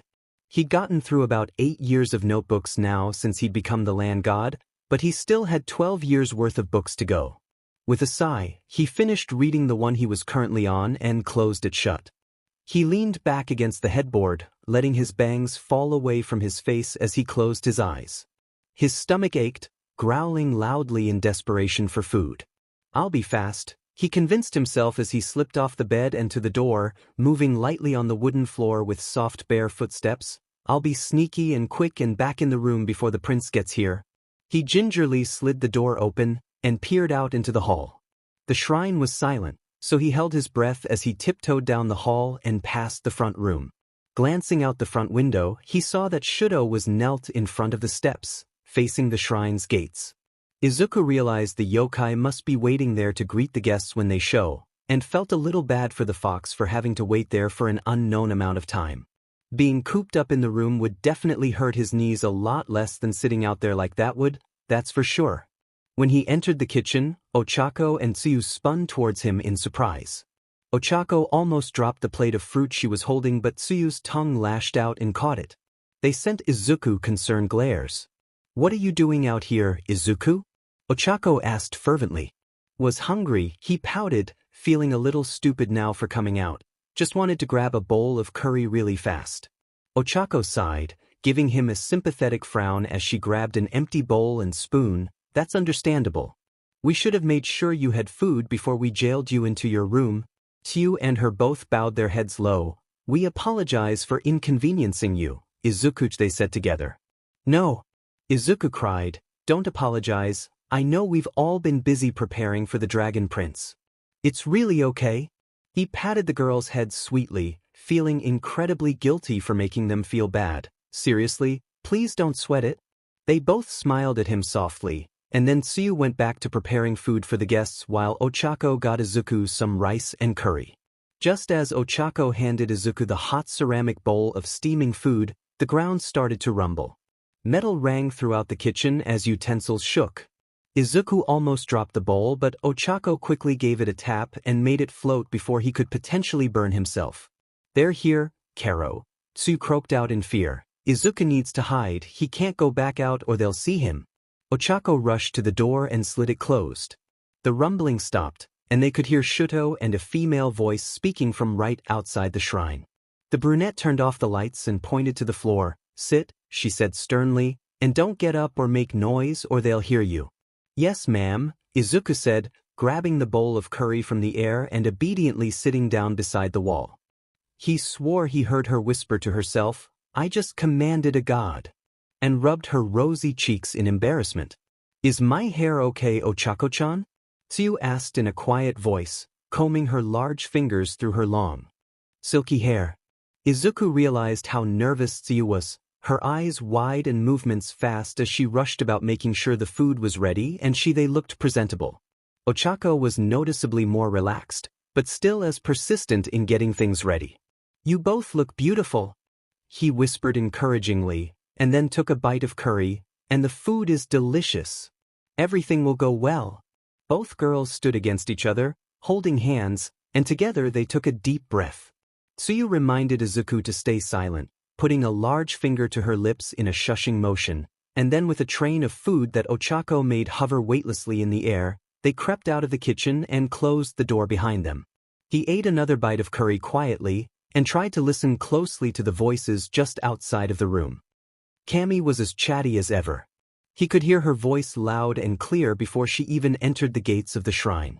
Shudo remembered now why Momo-sama always did her best to avoid meeting with the Dragon Prince and his familiar. The Bakeneko woman was pretty, her golden hair long and flowy as it curled down her shoulders. Her feline ears were small and black, almost constantly twitching along with her black tail that seemed to wiggle nonstop behind her in excitement. She wore a gorgeous kimono that draped loosely around her body and showed of her voluminous bust and deep cleavage. The fabric was shimmery and had an illusion of changing colors as it transitioned from gold to red as she moved about. Decorated here and there were tiny golden bells, one around her neck like a choker and others worn like bracelets on her arms and legs. Her eyes were large, but her cat-like pupils were small and focused. She wore shiny red gloss on her lips and her small fangs gleamed as she smiled while talking. "It's nice to see you again, Cammy," Shudo bowed.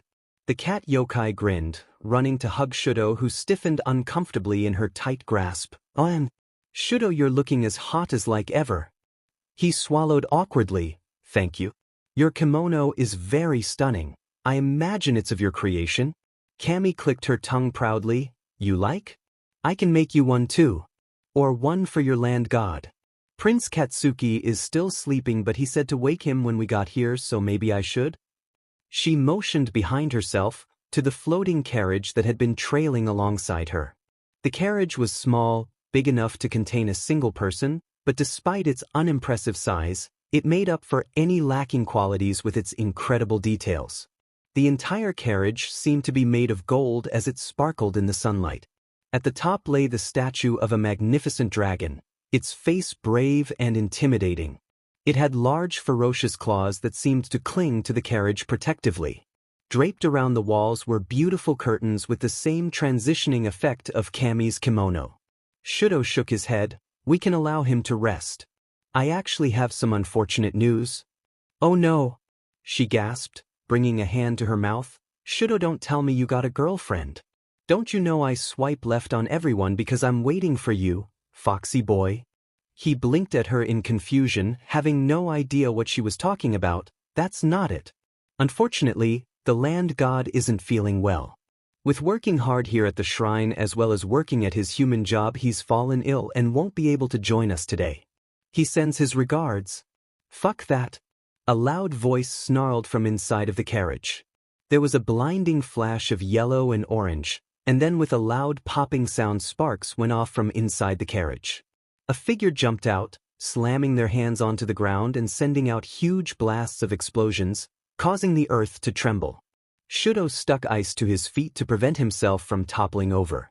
Cammy let herself fall, letting out a shriek, and then went into a fit of giggles. The ground crackled, rocks and dirt flying as the Dragon Prince stood in a crater he'd created from the blasts. His sharp red eyes glared menacingly at Shudo, and with a snarl he said in a somewhat quieter tone, "I think you and your fucking land god are full of shit." Prince Katsuki looked the same as Shudo remembered. He stood a little shorter than Shudo, but with his puffy blonde hair and black, antler-like horns he appeared about the same height. Behind him was a set of strong scarlet dragon wings. His face and arms were adorned with red markings of various stripes and dots. The prince wore a tight, muscle-showing, turtleneck sleeveless top. His hands were wrapped in black and orange fabric, and his pants were baggy and made of Cammy's shimmery fabric, the colors orange and blood red, creating a fire-like effect. On his hip rested a long silver sword, the handle made of gold with a sculpted dragon wrapped around it. As the prince stood up, Shudo got onto one knee and bowed low and respectfully. Prince Katsuki scoffed, kicking lightly at Shudo's head with his sandaled foot. "Get up, you bastard." Shudo stood and said calmly, "We sincerely apologize for Izuku-sama. He sends you his blessings." "I don't give a damn about your god's blessings. I didn't come all this way to not fucking speak to him myself." Prince Katsuki growled as he helped Cammy get back on her feet. "He's just hungry," Cammy insisted happily, a stark contrast to the prince's aura. "You have food, right? I know I mentioned it in my note and I'm pretty sure I smell something super fire." Shudo nodded. "Come this way, your highness. The shrine spirits and I have prepared a humble feast in your honor." "Yes."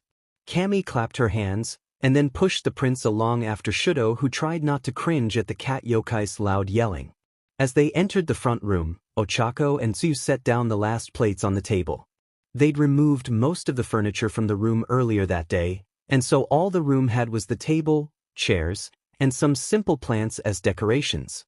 The table was set with silverware, plates, and bowls, and amongst the table sat plates of fresh cut fruits, vegetables, various side dishes, and the rice and curry already dished out. Ochako also made sure to include some sweets, so there was a tray of multicolored wagashi alongside some tea. Thanks for the food. Kami bowed, and then her and the prince sat down to eat. Shudo sat across from them and picked at the food himself while Ochako and Tsuyu filled teacups for the guests and offered different foods. How was your journey here? Tsuyu asked politely as she offered Kami tempura shrimp. The Bakeniko woman took some eagerly, smiling sweetly to the frog girl. It was Prince Katsuki slept pretty much the whole way, which is such a shame cause it's beautiful out today. Oh well, his loss. Prince Katsuki gave her an irritated look, and then went back to eating, glaring silently at the food. Kami took a bite of curry and purred loudly, "Guys, this is delicious." You can tell he's enjoying it too, just look at that smile.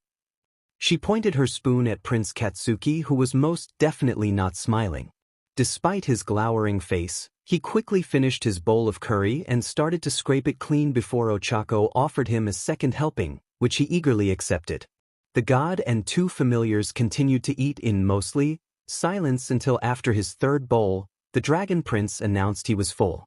Tsuyu and Ochako immediately began to clear off the table, Ochako tapping each plate to make it light so Tsuyu could efficiently take them to the kitchen quickly. When Tsuyu stepped into the kitchen, she reminded Izuku to stay quiet with another finger to her lips. He nodded his head at her, and gave her a thumbs up and tilted his head in question. So far so good, Karo, she whispered softly as she put food on the countertops. Ochako and Tsuyu quickly finished cleaning everything up, and then the girls closed the sliding door again, leaving Izuku alone in the dark kitchen to eavesdrop. Back at the table, Prince Katsuki was scowling ferociously at Shudo with his arms crossed over his chest.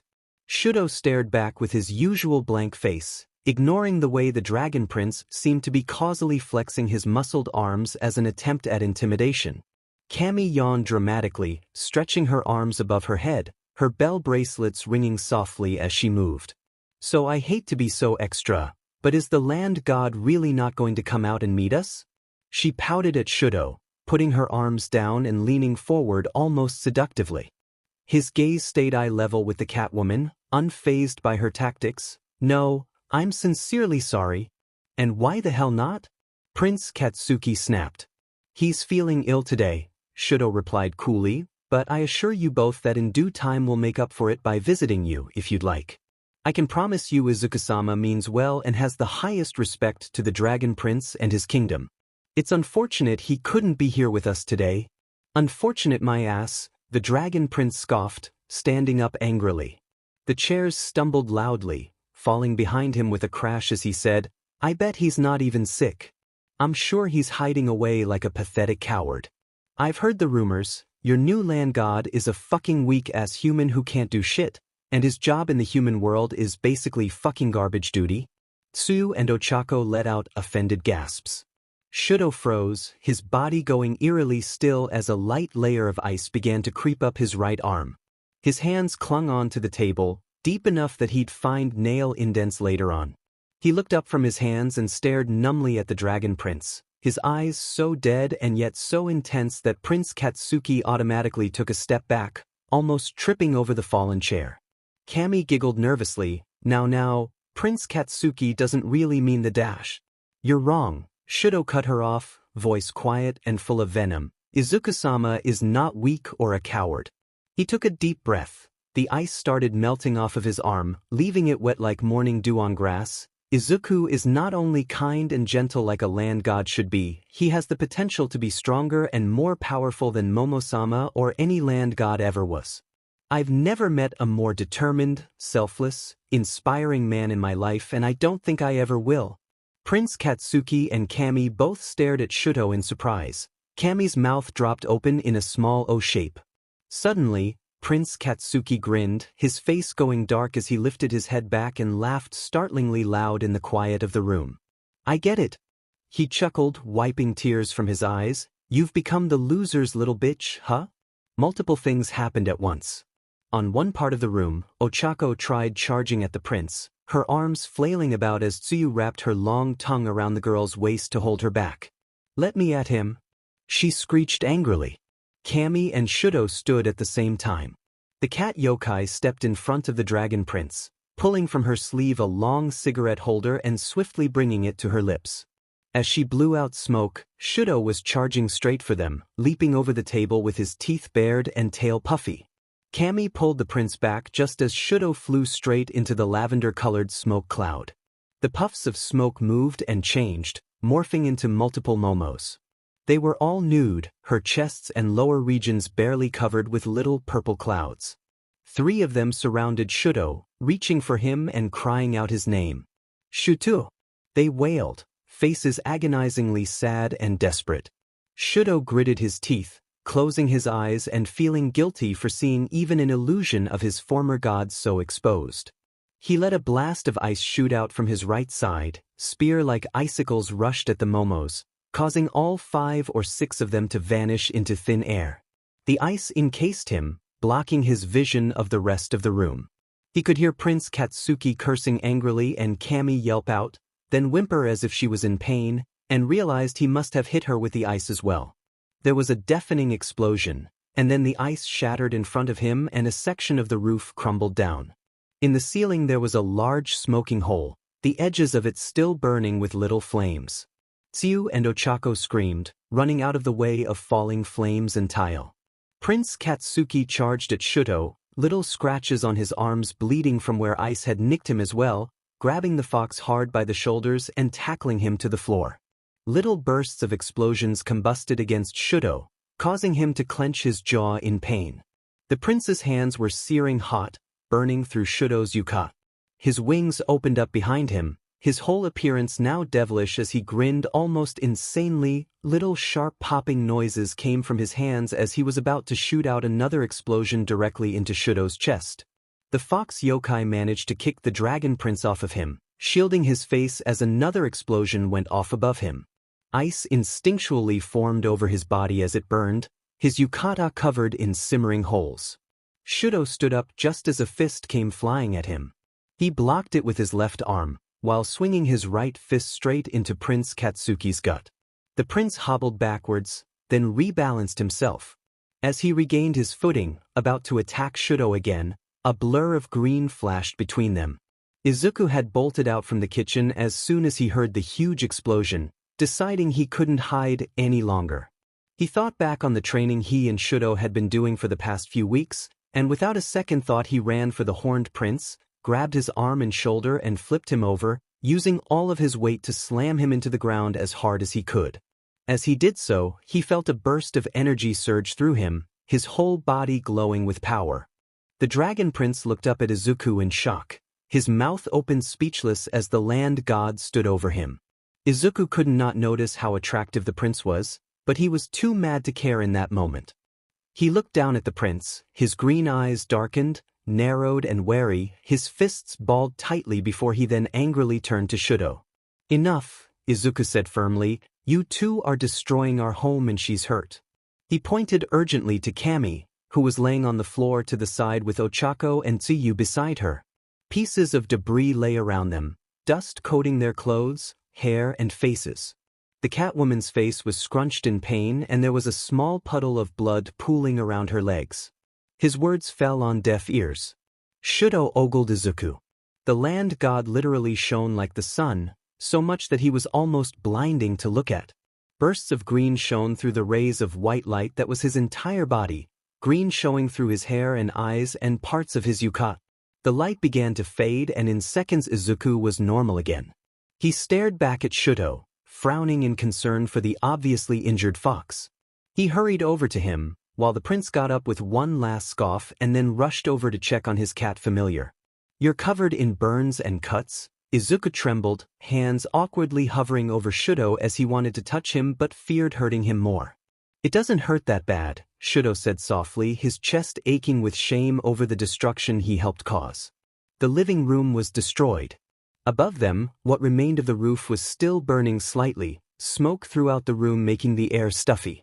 Two of the chairs as well as the table were broken into pieces, with splinters scattered across the floor. One of the plant pots was smashed, and the front window was completely shattered. Shuto eyed the chaos warily, then looked back down to Izuku when he heard him sigh.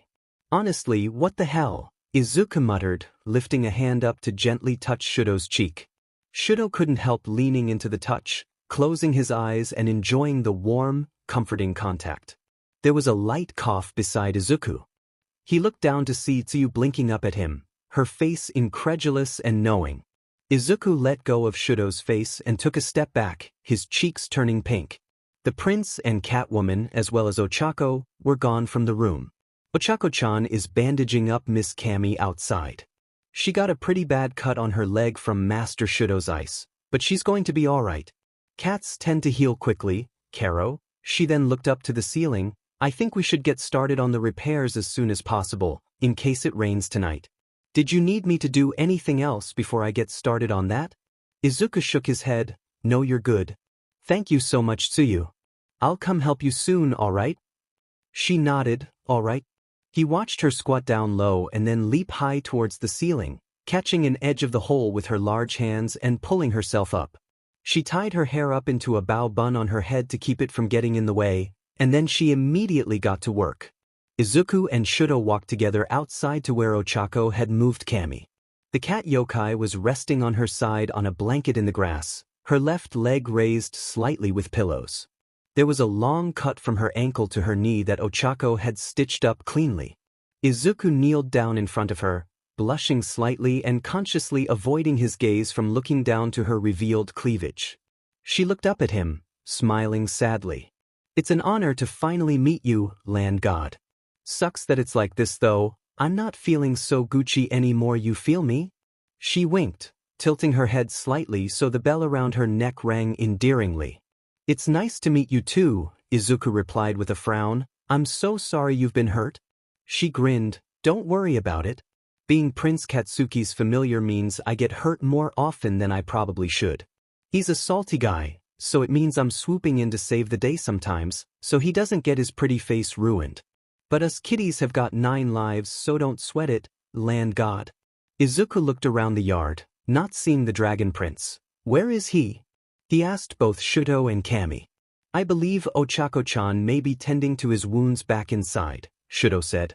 The green-haired boy kicked at a stone reluctantly. I think I should probably speak with him. This whole situation sort of turned into a mess. Literally, Cammy purred out. She looked over to Shuto. I'm sorry about using Momo-sama like that. It was the first thing I could think of that would make you freak. It's fine, the fox yokai muttered. Shuto and Izuku excused themselves from Cammy and then turned to head back into the shrine. They'd only got a few feet away from her when she called out, "Wait." Izuku hurried back over to her while Shuto stalled. What is it? Prince Katsuki is much too prideful, she sighed with exaggeration, but truth is, we came here seeking your help. He probably won't admit it, he's got zero chill, but please try to listen to what he says and understand that he is asking for your help. I'll do my best to help. Izuku smiled. Thank you, land god, Cammy said, laying back down onto her back, her hair draping prettily around her. He turned away to join Shuto, who was waiting on the porch, but glanced back over his shoulder. Call me Izuku. She meowed softly, which Izuku took as acceptance, and so he waved goodbye and jogged over to the fox yokai. Shuto looked tired, his red and white ears were drooping, and if he let his eyes close it would appear as if he was sleeping while standing. His elegant yukata was ruined with burn marks and holes, some parts wet from melted ice. Despite still being so handsome, he did look awfully tired. With Izuku beside him, he turned to enter the shrine, but Izuku grabbed his arm to stop him. Shuto, Izuku said to grab the fox's attention. He looked to Izuku curiously, his face soft and sleepy. What is it? Izuku stepped closer to Shuto, and then threw his arms around the yokai's shoulders, embracing him tightly.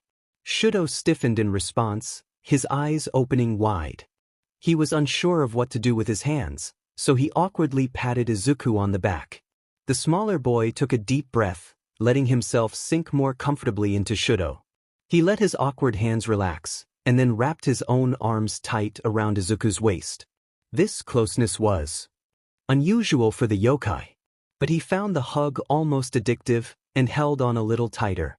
"Thank you," Izuku whispered into Shudo's neck, his words tickling the yokai, so much so he had to repress a shiver. "Why?"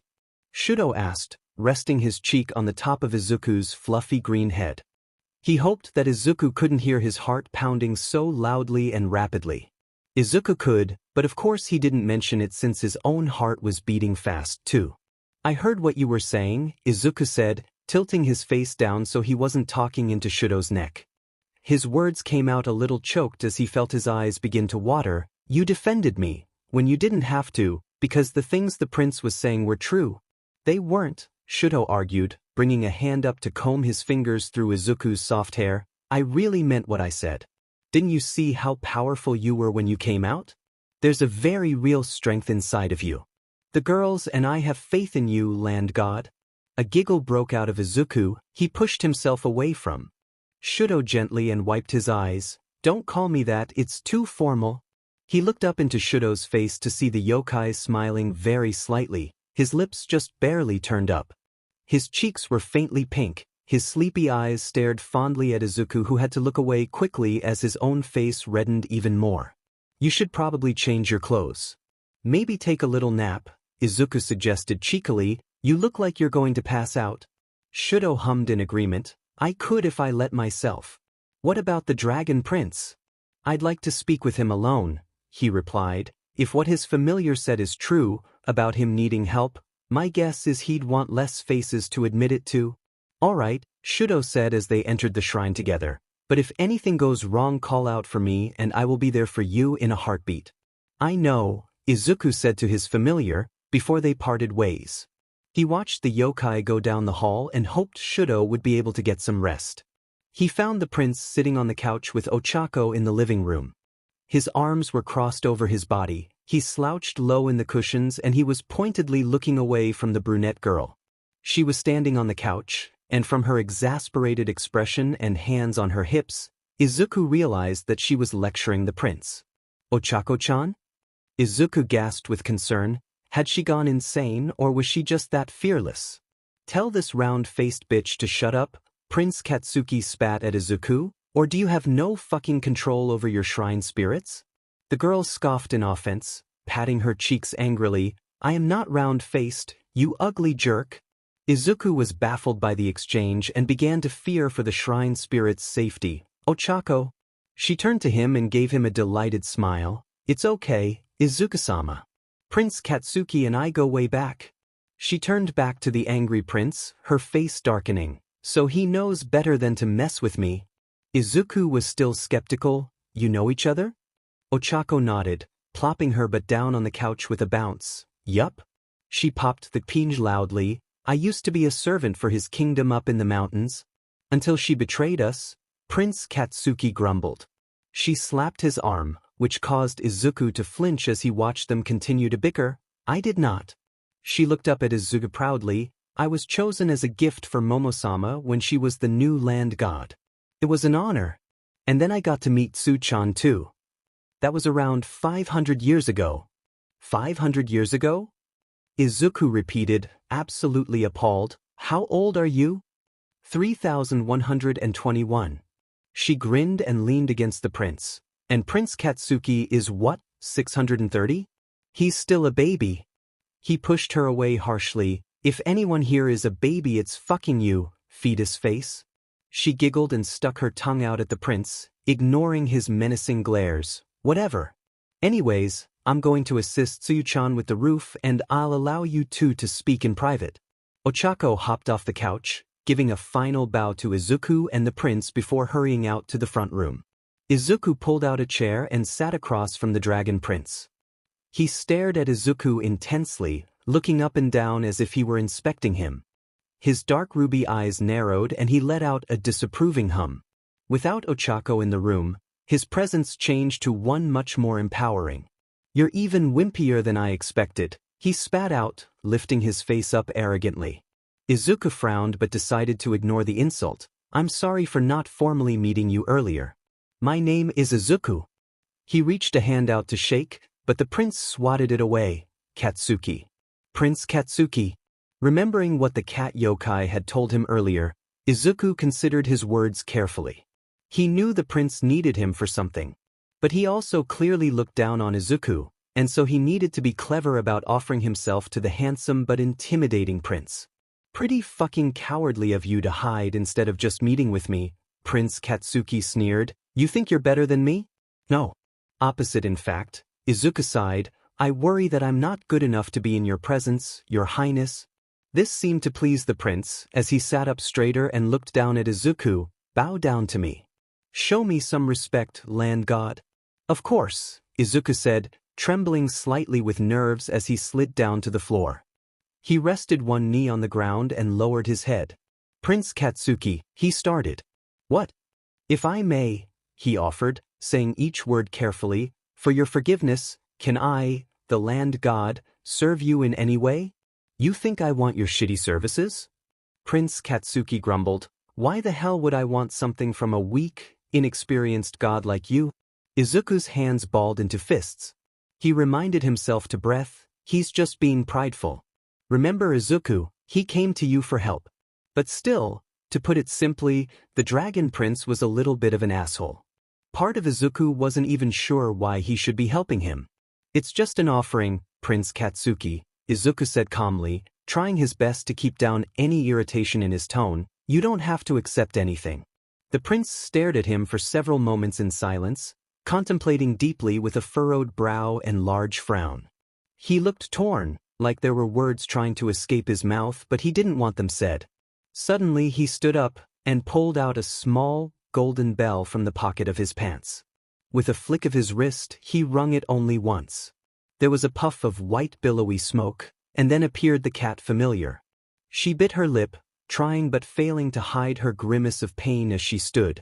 The cat yokai leaned heavily to one side to try and lessen the weight on her injured leg. Izuku quickly offered her his chair, but she opposed. It's cool but thanks. She tried to smile. Prince Katsuki glowered at her with what may have been concern. Jesus Christ, Kami, fucking sit. K. Izuku recognized the way her body suddenly glowed. It was just like Shudo's had before when Izuku had literally forced him to jump on his back that evening in the rain, or when he stopped him from hurting Kyukajiru. Kami was Prince Katsuki's familiar, and so like Izuku with Shudo, he was able to command her to obey him. In this case, Izuku was grateful for the command as the poor woman really needed to sit down. You better get some damn rest after this, Prince Katsuki said sternly, but softer. Kami pulled out her long cigarette holder again, and brought it to her plump lips. She relaxed, allowing her long, thick eyelashes to flutter closed. With a deep breath, she blew out a single cloud of smoke, big enough to float over them like a large canopy. It was like watching a movie, the way images moved on the cloud like a screen. Izuku stared up at it in awe. Despite being unable to tell what was going on, the movie-like vision above him was really cool. Portrayed above him seemed to be a mountain scenery. It was nighttime and dark, and there appeared to be miles and miles of rocky, foresty mountains. Kami looked pleased with herself as she saw Izuku's amazement. I can make illusions.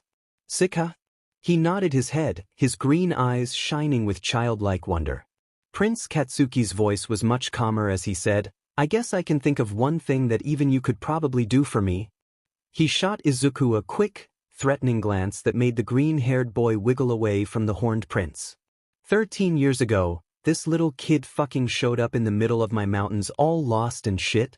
The image on the clouds changed, showing a small child wandering along a mountain trail by himself. He was around 5 years old, had long black hair that hung around his head and over his face, and large red eyes. Despite obviously being very lost and very alone, he looked ecstatic. His mouth was open wide in a huge grin, his teeth freakishly sharp. The boy bravely marched up the trail, unaware of the dragon yokai watching him from the shadows. Prince Katsuki followed the boy silently, watching him discreetly from behind trees or large rocks. The prince's expression was the usual scowl that Izuku had only ever seen on his face. His pants were simple and black, baggy around the legs, and he was shirtless. His arms and chest were wrapped with red and black dragon-like tattoos.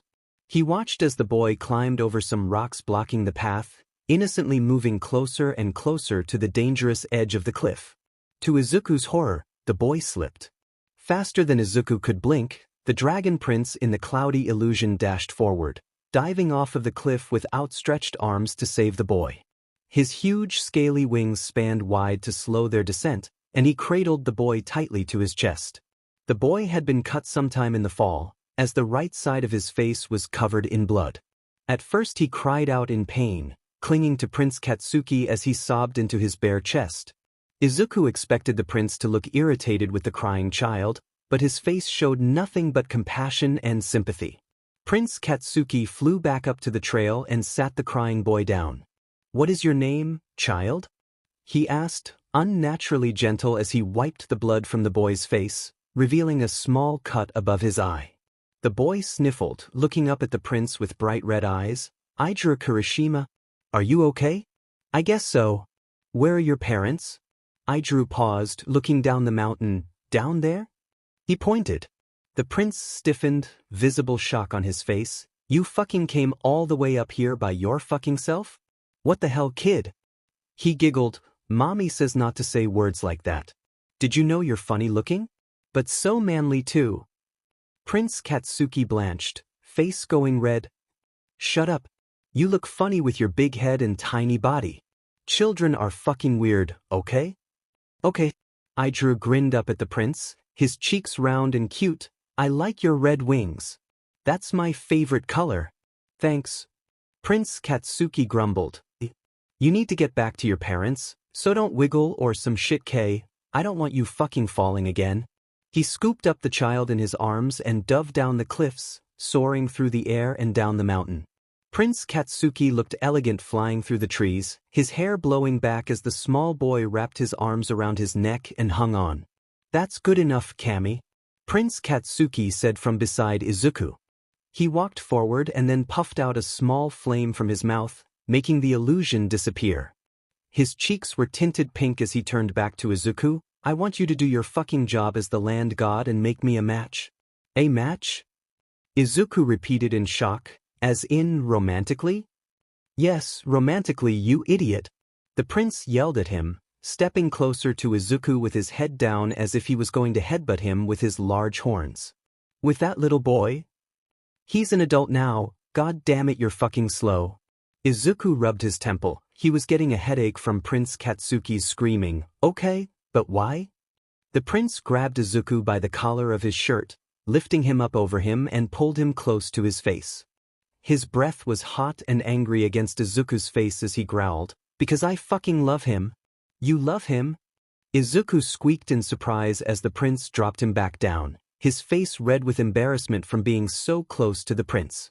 "I ship it," Kami shot out, nodding her head approvingly. "That boy is literally the only person to have never been afraid of, or angry, with Prince Katsuki after meeting him for the first time.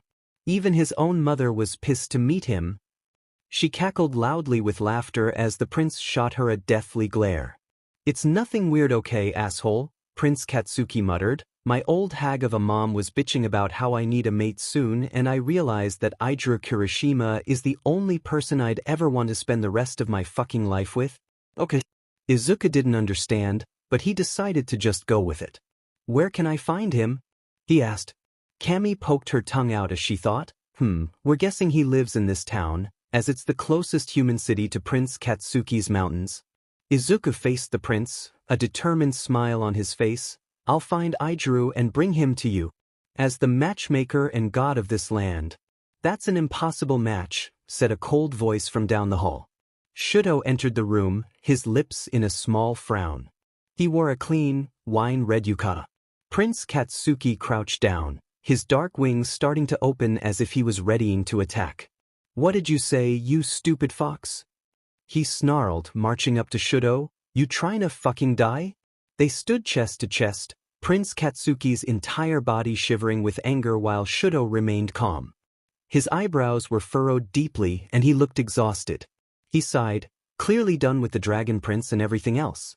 "You know relationships between yokai and human are taboo, Prince Katsuki." They can't happen. His words came out soft and yet stern. He sounded like he was talking to himself more than to the prince. Shudo's words surprised Izuku. It was the first he'd heard of there being any issues of relationships between a human and a yokai. It made sense, humans and yokai came from entirely different worlds. But still, to say it was impossible felt wrong. He didn't like it. The thought frustrated him and slightly offended him, though he didn't understand why. You think I give a damn about what anyone else has to say? Prince Katsuki said, pushing Shudo away from him. He turned to Izuku, are you going to help me or not? The prince was asking for help. He was in love and he needed help, and he came to Izuku of all people. Shudo shook his head, his ears back and face upset as he waited for Izuku to respond. Kami nodded her head eagerly and encouragingly, and Prince Katsuki just stared at Izuku with an intensity that made his stomach churn. Izuku glanced to Shudo, his eyes burning as he hoped the fox yokai wouldn't be too upset with him for his decision. Yes, I'll help you find Ijiro Kirishima,